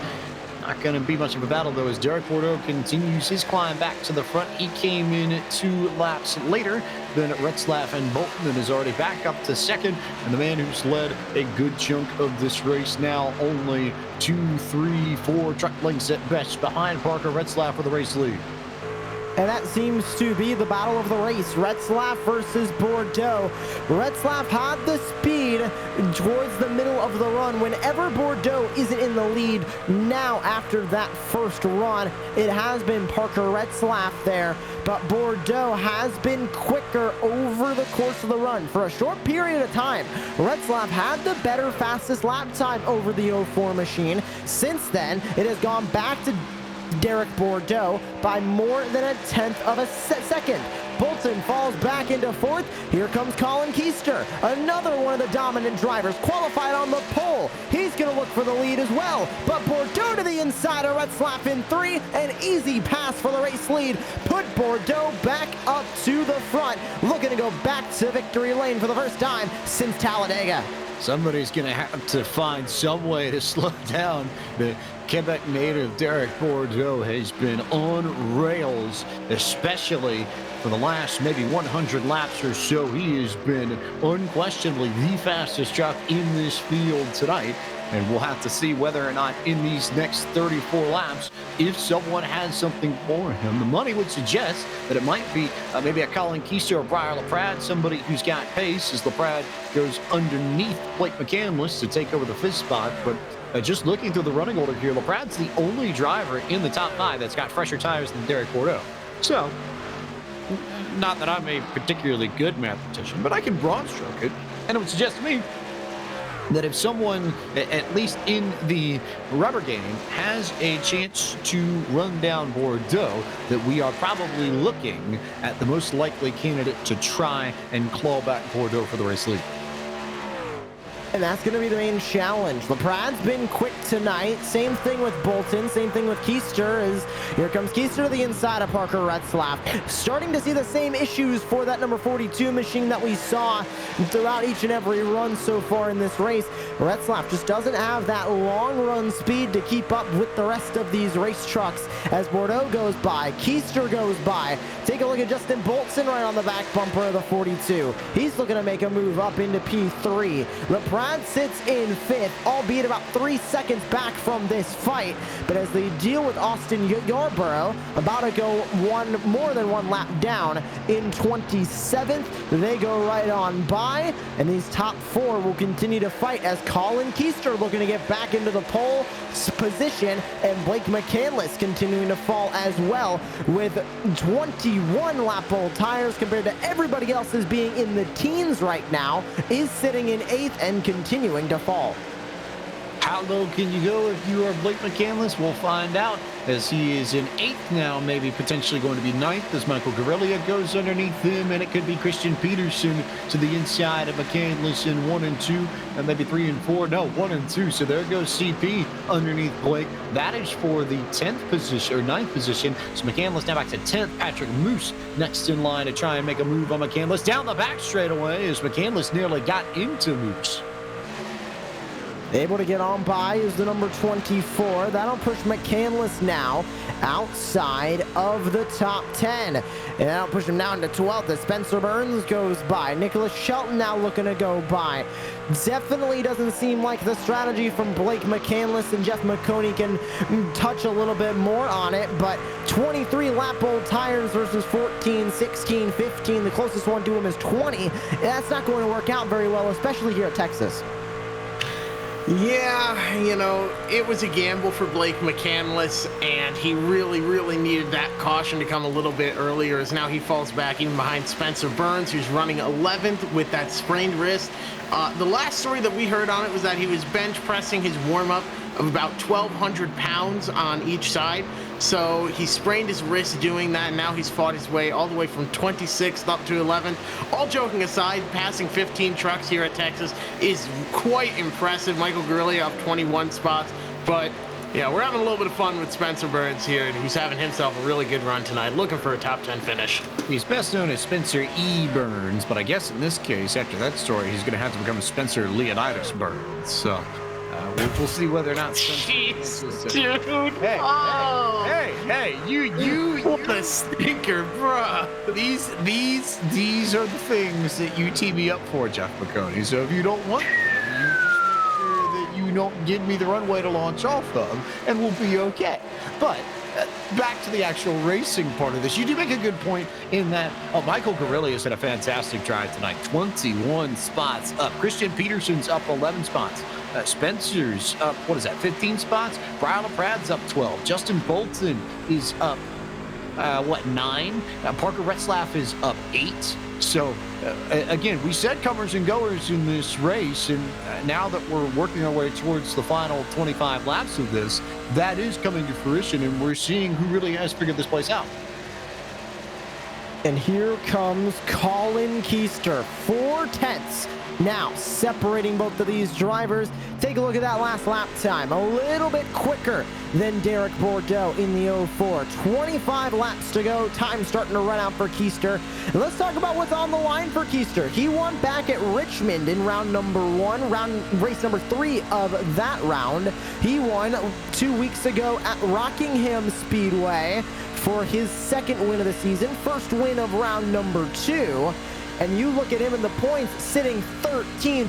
This could mean a little bit of pressure off of him for Bristol and Phoenix at the end of this round to cruise his way into the Contender Series. For Derek Bordeaux, much of the same. He sits in 10th. He's looking to extend his stretch over the top 20 right now to also have the pressure off of him when we go into Bristol and Phoenix. Two very strong competitors at the front of the field. Two competitors that I can very well see going into the Contender Series and going into the eNASCAR Coca-Cola iRacing Series. Now's the time to maybe get some of that pressure off as Retzlaff makes that truck as wide as possible, blocking Bordeaux down in 1. For the moment, we will just have to watch and see how this develops. This is Retzlaff and Justin Bolton, actually, for 3rd and 4th. And Bolton has had one of his best drives of the year. He's been solidly consistent and good, but maybe not quite top 3 good, which is about where he's going to land if he can complete the pass. Retzlaff's not going to throw up much of a fight, but Justin Bolton has just been quick all night long, and if he can maintain this for the final 20-plus laps, this will be a very well-deserved top 5 for the man in the Ford F-150. And I mentioned earlier in the show Justin Bolton's performance from back in round number 1 in Atlanta, because it stuck out to me with it being a very similar track to this one, Texas Motor Speedway, and him having a consistent finish there and him needing a consistent finish. We talked about it in the Open, James. Drivers who were better on the intermediates needed a good performance tonight to hopefully be able to take a bit of pressure off going into Bristol and Phoenix. Even though Justin Bolton sits pretty far off of the top 20, a good finish here at Texas can do wonders for that team. And if they walk away with the top 3, if they keep continuing to close in on Colin Keister, maybe a runner-up spot here from Texas could mean the difference between going into Bristol and Phoenix with no hope or going into Bristol and Phoenix batting for the fences, trying to make it into the Contender Series. As Bolton sits in P3 now, and that's right, it's going to be really tricky, really intriguing, I think, to see whether or not this can hold. And if this does hold, what happens? But yellow flag out on the racetrack. Tanner Love is around in turn 2, and any strategy calls that you thought might be worth anything have now gone completely out the window, and this race just got turned entirely on its head. Oh, Evan Pasoko is watching, and he's passed his magical curse abilities on to you, James Pike. Now we have the caution. There's under 20 laps to go. Everyone's going to come down for tires. Blake McCandless just gets right into that back bumper on corner entry. Blake is pushing with everything he's got. I believe he's on fresh tires, so he's going and going and just slightly touches that back bumper. Obviously nothing intentional, just a racing deal, but man, talk about the timing on this one. This is going to give everyone a chance to slap some more tape on, put 4 fresh Goodyears on it, and hit the track and go, as right now the whole top 5 comes on in. We'll take a look at the view here from Michael Frisch one more time and see how tight this was. Frisch nearly got into it there as McCandless gets into the trunk, and then somehow Frisch manages to just save it as he goes up into the fence, and we now go down to pit road in Taylor Burris to take us through what could be the last round of pit stops. All that strategy that everyone was planning on, it's out the window now, as everyone has now come down pit road, keeping an eye on your race leader, Derek Bardot, who's trying to get down on pit road, finishing up his final few seconds on the pit box. A couple of cars are going to try to race him off, and actually it's going to be Colin Keister who takes over the race off of pit road. Derek Bardot will come home second, followed by Justin Bolton, and then finally Parker Retzlaff and Briar LaPrade, who will take home the top 5 on the race off of pit road. Very interesting. 14.1 pit stop time for Colin Keister. How about that from Colin Keister? A 14.4 in the box to Bordeaux's 15.1, and that 0.7 of a second was the difference in Keister coming off from pit lane in P1. So lead change in the middle of the yellow flag pit stops, and Keister will be the control car for the restart as Bordeaux will have to settle for that first spot on the outside. We'll take a quick break and be back to set you up for the final 18 laps of this eNASCAR Road to Pro qualifying iRacing series event from the virtual Texas Motor Speedway. This is coverage from Podium Esports.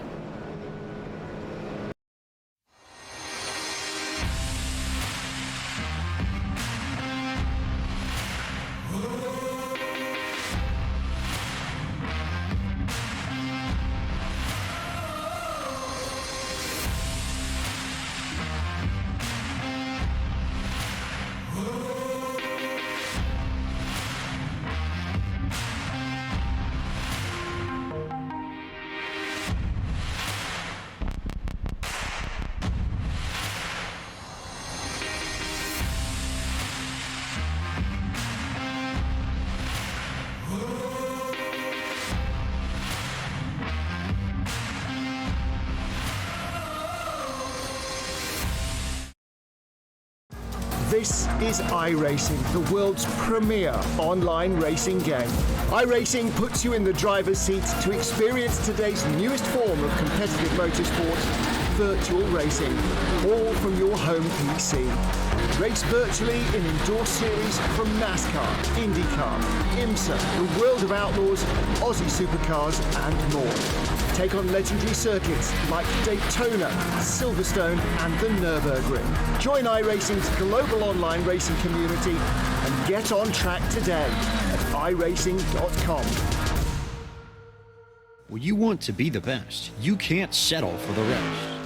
There's a reason that Makoni Setup Shop is trusted by more virtual and real-world tracks and companies than any other setup shop in iRacing. With partners such as Stafford Motor Speedway, the Nashville Fairgrounds Speedway, Five Flags Speedway, Speed 51, and more. When you want something done right, you go to the experts at Makoni Setup Shop.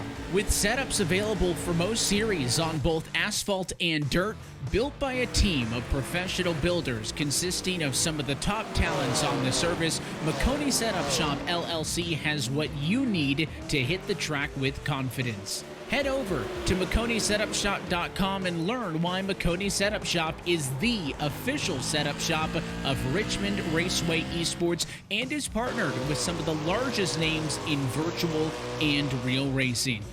And remember, at Makoni Setup Shop, there are setups, but your victories.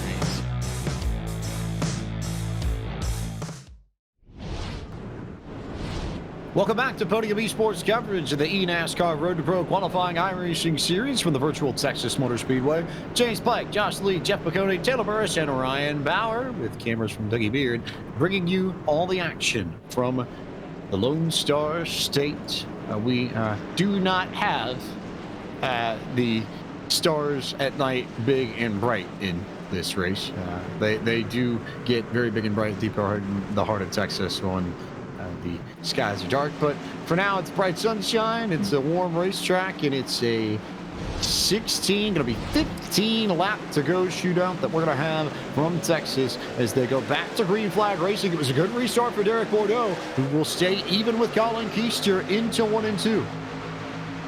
Justin Bolton did not get a good jump there on that one, and he just really checked up Brian LaPrade, who is right on that back bumper. Now they are looking to go 3 wide for second. Think better of it. This is some crazy racing up at the front. Everyone wants this win. They thought about it. They thought better of it. Bordeaux not with the momentum he needs, though. Maybe a little bit loose. He did get a little bit loose, did get a lot loose, as they are all over each other a little bit further back. But for the moment, Bordeaux maintaining that second spot on the outside. But here comes Justin Bolton down to the inside.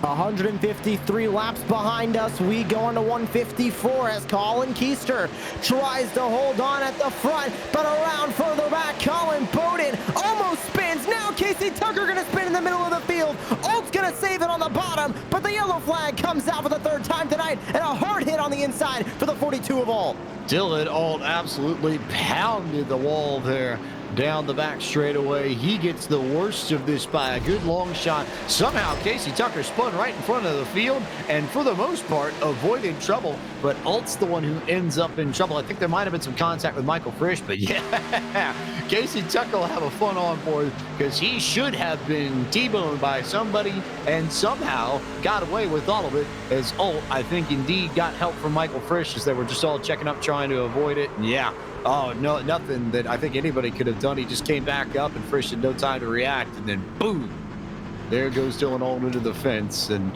he shows him a good finish, probably up in smoke. I'm going to make a special request that we get an onboard from Spencer E. Burns here. The man, the myth, the legend himself, somehow, some way, squeaks his way through this on not just any night, but on the night he's having the race of his life on the sprained wrist after benching about 3,000 pounds on each side, last I heard. So he is fighting the pain. He is down 6 to 10 bottles of Advil. They're going to be sponsoring his truck next race. Look at this. Wow, that is as close as it gets. He gets a nice breeze in the driver's side window as he avoids the spinning truck. Absolutely incredible, and didn't even spill a drop of water out of his bottle. I've got to make the point here, just to be safe, that, you know, if we're talking powder at the next race, we're talking pain at the next race, I don't think he'd be taking Advil, he'd be taking Goodies. Because remember, Goodies sponsored the August race at Bristol for a very, very long stretch, the 1990s. Goodies headache powder 500, anybody? Well, he is actually right now racing from the Blue Emu factory, and they are just going right off the end of the conveyor line, right onto that sprained wrist that he hurt after benching 6,000 pounds on each side with about 15. Yeah, it was amazing. The entire gym stopped to watch All the women were beyond impressed. It was the night of his life for Spencer Burns. He sprained his wrist and finished the rep and did 2 more. Truly an incredible man. Josh Lee, can you tell me your emotions as you saw Blake McCandless narrowly miss getting hit there by Dylan Hall? I think he was about 1 to 2 millimeters away from being out of this race, James. That was how close it was. I mean, you talk about inches. I think we got to talk about millimeters there in between McCandless and Alt. The driver out of Raleigh, North Carolina, able to save it. Fortunately, not the same for Dylan Alt. He's going to be in the pits and most likely out of this race. Actually, he's exiting the pits now, going to keep on the lead lap, trying to salvage all he can. And Blake McCandless going to continue to run now in P14. But everybody on even tires. Tire talk is out of the window. It's all about who can survive these last restarts here with 10 to go. Also can report that Jody Lopez is going to victory lane in the second race of the eNASCAR Road to Pro qualifying iRacing series that is currently on podium 2. Getting a few windows up and you can watch post-race there and watch how our race ends up here. As Colin Keister will lead this field to green. The lights are still on the pace truck, and so I guess if we've got time, we can talk about some of the events coming up in the world of Podium Esports throughout the next few weeks. Our coverage continues on Sunday night with the SimMax Cup Series powered by MPI from Sonoma Raceway. That'll come Sunday, September 5th, 9:15 p.m. Eastern on the Podium Esports Twitch channel. And then the Retro 500 comes your way Monday evening, September 6th, 6 p.m. Eastern. The Chevy Monte Carlo, the Ford Thunderbird, 41 drivers going at it for $500 to the winner. You'll see that broadcast on twitch.tv/Podium Esports. The Opmo iRacing League from Road Atlanta will be on their YouTube channel September 7th. It'll be a Tuesday, 8 p.m. Eastern time start for that.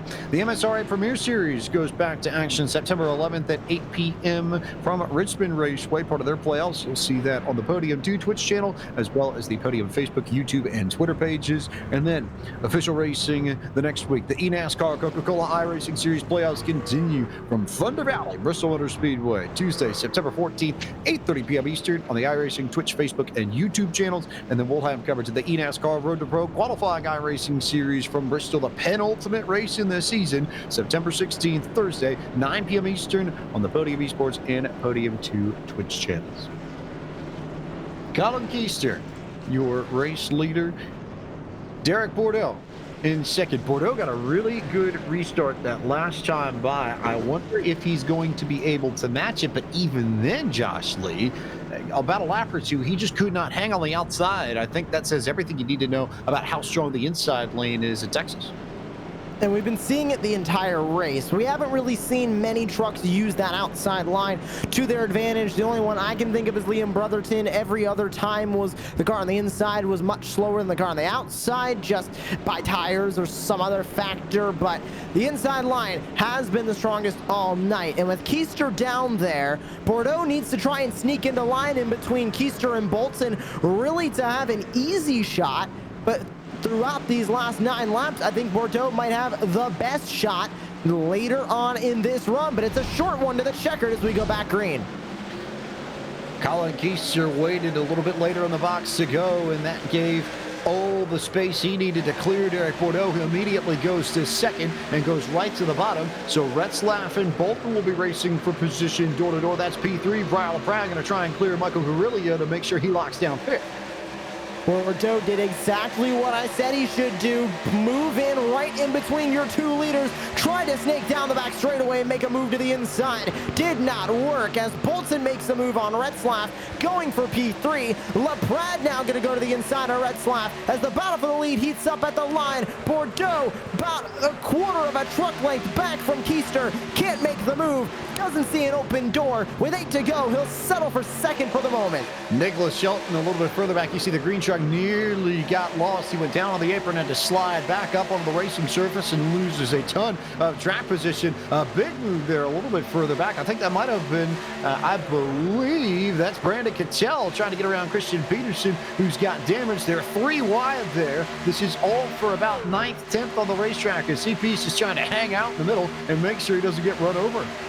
Surprised that worked going through the quad oval. Peterson able to hold on in the middle, 3 wide. Falls back to 9th. Update on the battle for the lead. Bordeaux still just buying his time behind Colin Keister. Can't make the move to the inside. Can't get close enough to get that open door before they commit to the corner. Bordeaux going to stay in 2nd with 6 to go. Retzlaff going to make a move to the inside of Bolton for 3rd. As we take a look at Blake McCandless trying to make his moves up the racetrack. He's got a wall in front of him with Bowden and Burns.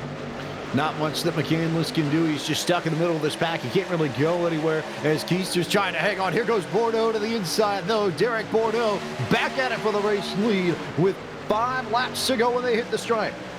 Bordeaux on the bottom. Take a look at him running that inside line. The faster race truck trying to close the door on Colin Keister. It'll work as they go through the quad oval. Retzlaff tries to look for an open door to the inside. He's eventually going to try and find it, but it gets shut by Colin Keister as they work their way through turns 1 and 2. Bordeaux to the front. Keister to 2nd. Now drivers trying to attack Parker Retzlaff from every which way. Bolton looks to the bottom. LeBron's going to look high.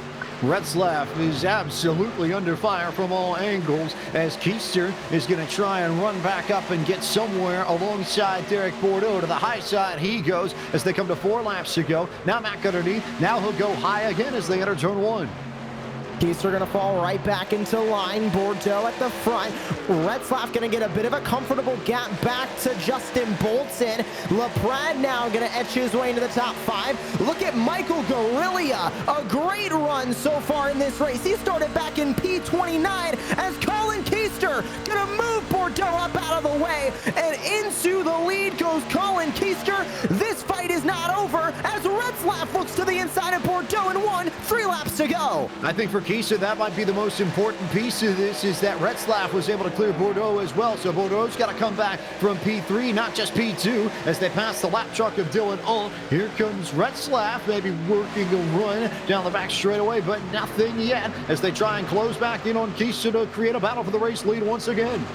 Coming at 2 to go at the line. Keister leads the way, trying to make that truck as wide as he possibly can, looking for his 2nd win in a row. As they dive back into 1, Retzlaff looking for his 2nd win of Road to Pro season. He won back in round number 1 at the Las Vegas Motor Speedway. Keister going to look to the bottom to try and block. Retzlaff is going to follow him. They bump going into turn 3. Here comes Bordeaux now from 3rd. He goes to the back bumper of the 42. It's white flag. 1 to go from Texas, and the race is not over. Retzlaff had to check up. He struggled there, so he backed up everybody by about a truck length, maybe a half truck length or so, as Keister will maintain the race lead in 1 and 2. There goes Retzlaff sliding up by. Bordeaux's going to have an opportunity on the inside to work around the 42 as they go all the way to the apron to try and keep each other at bay, but it's everything that Colin Keister wants to see as he will stretch it out by 1 truck length, 2 truck lengths, and be home free off of turn 4 to take the victory. And out of Frostburg, Maryland, Colin Keister comes across the line to win the eNASCAR Road to Pro Qualifying iRacing Series race number 5 and round number 2 from the virtual Texas Motor Speedway. And Nicholas Shelton, you saw it there on the camera, flipping coming over the line. But what a top 5 that we got at the line. Justin Bolton with another great finish at an intermediate. Briar LaPrade making his way up into the top 5. Michael Guerilla in 6th. A great run for Guerilla there to get a top 10. Here's the replay of the last lap. It was everybody fighting around Nicholas Shelton. Shelton on the outside line. And this is kind of how it was back near Blake McCandless, back near Adam Gill and Christian Peterson. They were fighting like this for that entire last restart. And as they dived into turn number 3, you can see Shelton still up on that outside line. Peterson up there with him. And as they exit the corner, 3 wide, not enough real estate. Yarborough makes the contact, and up and over he goes at the line, and 1 more truck gonna get skied as well. That looks to be Mitchell Hunt, or it was Dylan C. Jones in the 26. Ukozo 19th. Also at the end of this, a few drivers I think we need to shout out. We're going to see them here on the results when we start coming to them. But how about Brandon Cattell coming from 22nd to 7th, Nick Morse coming from 25th to 8th, and Nate Stewart from 30th on the grid to 9th. 3 really good runs as Colin Keister delivers tonight's Martin Sports winning moments. Martin Sports strives to produce the best custom apparel for your needs, whether it's shirts for your office, jerseys for a local sports team, or specially designed apparel for your sim racing group. Martin Sports has you covered. They offer gloves specifically designed for sim racing that are lightweight, breathable, and complete with padded leather palms. You can visit their website at martinsports906.com for more information. As Colin Keister burns it down for Space Station Gaming on the front straightaway, winner here in round 5 of the eNASCAR Road to Pro qualifying iRacing series. We'll take a quick break and then be back with our post-race interviews for the virtual Texas Motor Speedway. This is coverage of the eNASCAR Road to Pro qualifying iRacing series on Podium Esports. When you want to be the best, you can't settle for the rest. There's a reason that Makoni Setup Shop is trusted by more virtual and real-world tracks and companies than any other setup shop in iRacing. With partners such as Stafford Motor Speedway, the Nashville Fairgrounds Speedway, Five Flag Speedway, Speed 51, and more. When you want something done right, you go to the experts at Makoni Setup Shop. With setups available for most series on both asphalt and dirt, built by a team of professional builders consisting of some of the top talents on the service, Makoni Setup Shop LLC has what you need to hit the track with confidence. Head over to MakoniSetupShop.com and learn why Makoni Setup Shop is the official setup shop of Richmond Raceway Esports and is partnered with some of the largest names in virtual and real racing. And remember, at Makoni Setup Shop, there are setups, but your victories.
Welcome back to the post-race show for the eNASCAR Road to Pro qualifying iRacing series from the virtual Texas Motor Speedway, where Colin Keister has driven a victory over Derek Bordeaux. Parker Retzlaff completes the podium.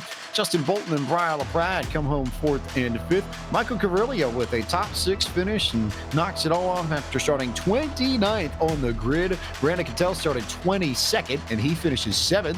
Nick Moore started 25th. He finishes 8th. Nate Stewart started 30th. Next to last on the grid, finishes 9th. Really strong runs late for that quartet. And Liam Brotherton solidifies a solid run, which had sort of bounced around over the course of the evening, but at the end of the night, he comes home P10. Colin Bowden going to come home P11. Blake McCandless comes home P12. Adam Gilliland P13. Christian Peterson P14. Spencer E. Burns finishes 15th, up 11 spots from where he started in 26th. Even with that sprained wrist, a good run tonight in Texas for Burns. Frank DeAngelis comes home 16th. Austin Yarborough 17th. Casey Tucker 18th. Dylan Jones 19th, with Patrick Moose running out that top 20. In 21st tonight was Nicholas Shelton. 22nd goes to Timu Toika. Drew Farinaj in 23rd. Justin Nassier in 24th. Michael Frisch in 25th, the last one on the lead lap. Dylan Alt 1 lap down in 26th. Dalton Collins 3 down 27th. Tanner Love 28th. Ryan Hill 29th. And Mitchell Hunt in 30th. Rounding out the field is of 31 cars was Eddie Kerner.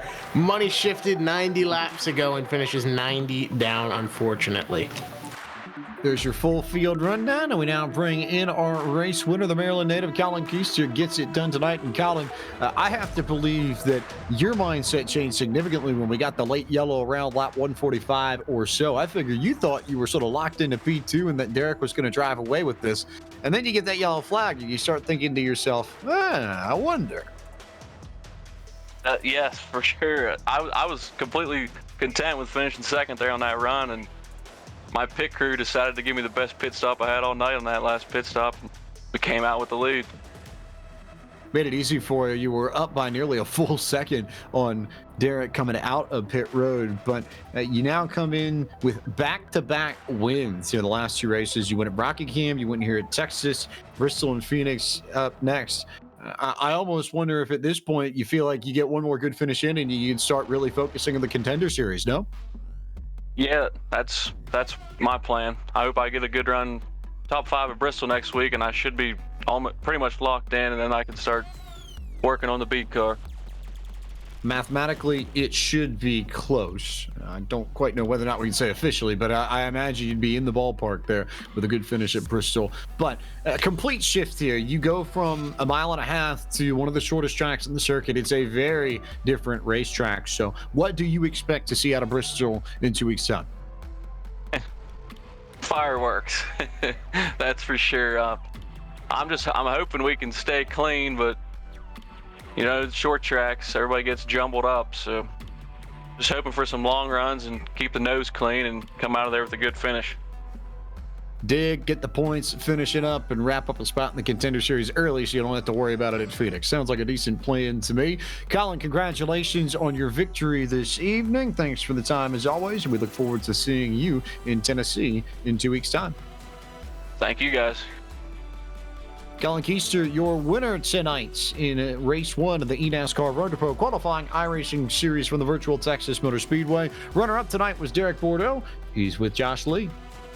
And just not enough at the end for the 04 of Derek Bordeaux. Derek, what more did you need on that last 9-lap run to the checkered flag to get that win?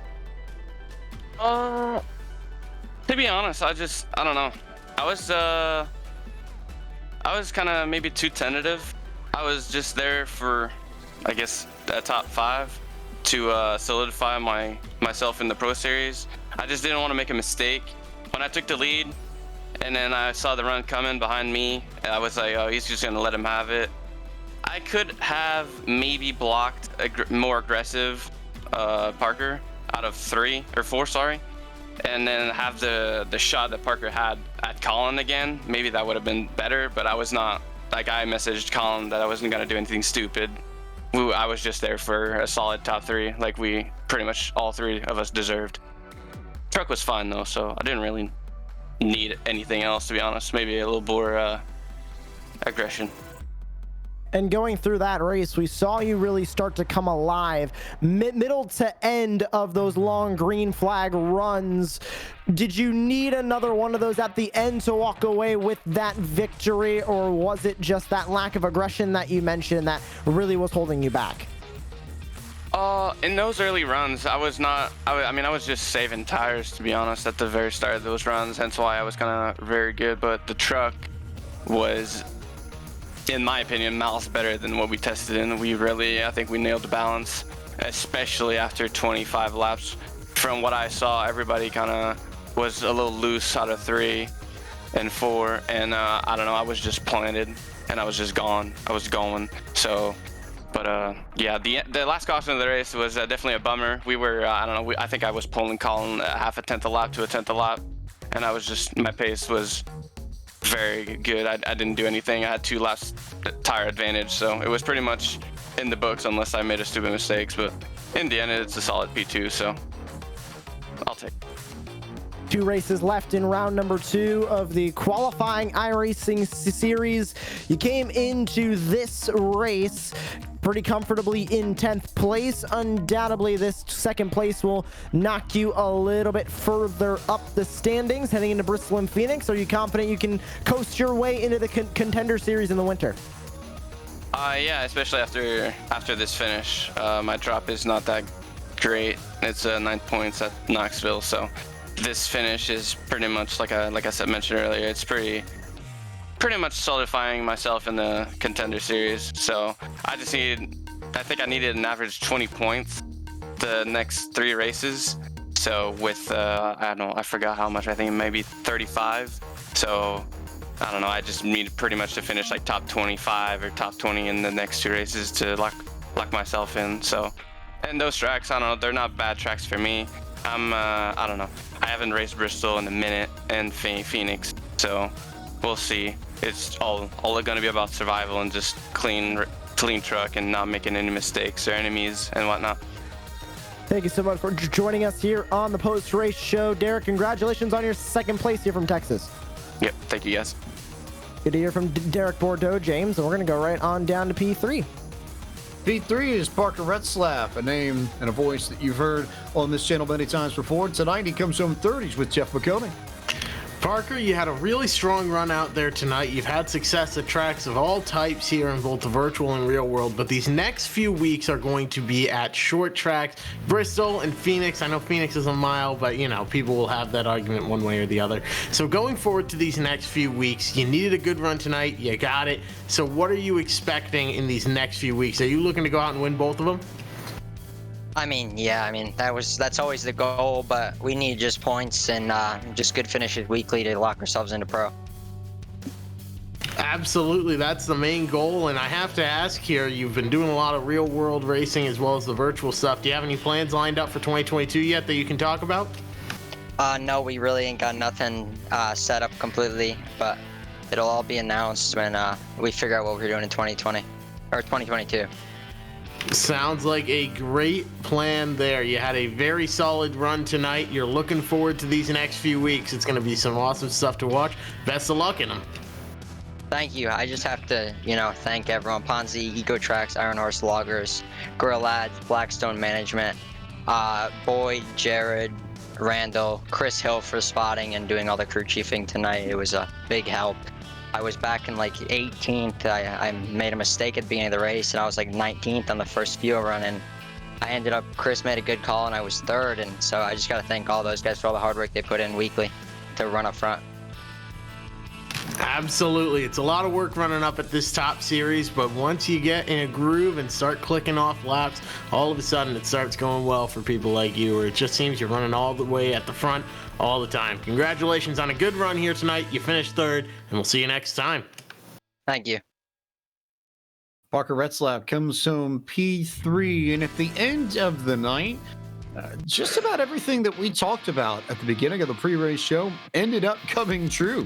You stop and think about it. We had long green flag runs at the beginning of this race. We were just racing and running through pit stops for a solid chunk of this, and then you get to about 20 laps to go, we get a yellow flag, changes everything, and all of a sudden we get a wild finish, and Colin Keister gets his 2nd victory in a row. Not a surprise that he's going to be one of the favorites to come out of this eNASCAR Road to Pro qualifying iRacing series, given his prior experience in the main game. But I feel like it's not something anybody else wants to deal with if you've got that much momentum on your side going into Bristol and to Phoenix, Jocelyn. And I think we also got to talk about Space Station Gaming. I mean, for a considerable portion of the start of this race, they commanded the front 1 and 2. It wasn't until Derek Bordeaux came in to split them up that they finally started going their separate ways. And Colin Keister, of course, with the win, really showing why Space Station Gaming has multiple cars up here in Road to Pro. And 2 in a row for Keister, like you mentioned, James. Definitely going to be one of the favorites going into the contender series, but he needs to keep the momentum up. He can't start to slow down, because once you start slowing down, those bad results are going to start to filter in. And of course, we'll have a complete points reset going into the new series of the contender series in the winter, but just getting that team morale a bit down, thinking they're comfortable, could cost Colin Keister a spot in the Coke series next year. he's in this weird place where you can almost start thinking about contender, but you can't quite because you still have some work to do over these next 2 races to lock it down. But Thunder Valley, Jeff McConey, completely nothing like what we saw tonight. Any expectations besides pure madness and probably that, and then maybe a little bit more madness on top of that? Chaos, a little bit of madness, throw some frustrations and tempers in there. I am more excited for this race than any other one. I love Bristol. I love the short tracks. On a personal side, just they're fascinating to me. I love them. They're so exciting. But yeah, Bristol especially, you got the high banks on a short track. It's going to be crazy. It's going to be mayhem. There's going to be a lot of things changing in this next update that's going to be coming out before that race, so there's going to be so much going on for these guys. I'm going to be working non-stop in that race, talking like crazy to try and keep up with everything, but man, it's going to be absolutely awesome. I am so excited for that race at Bristol. I think it's going to be the race of the year. It's going to be better than the championship. It's going to be the single race to watch.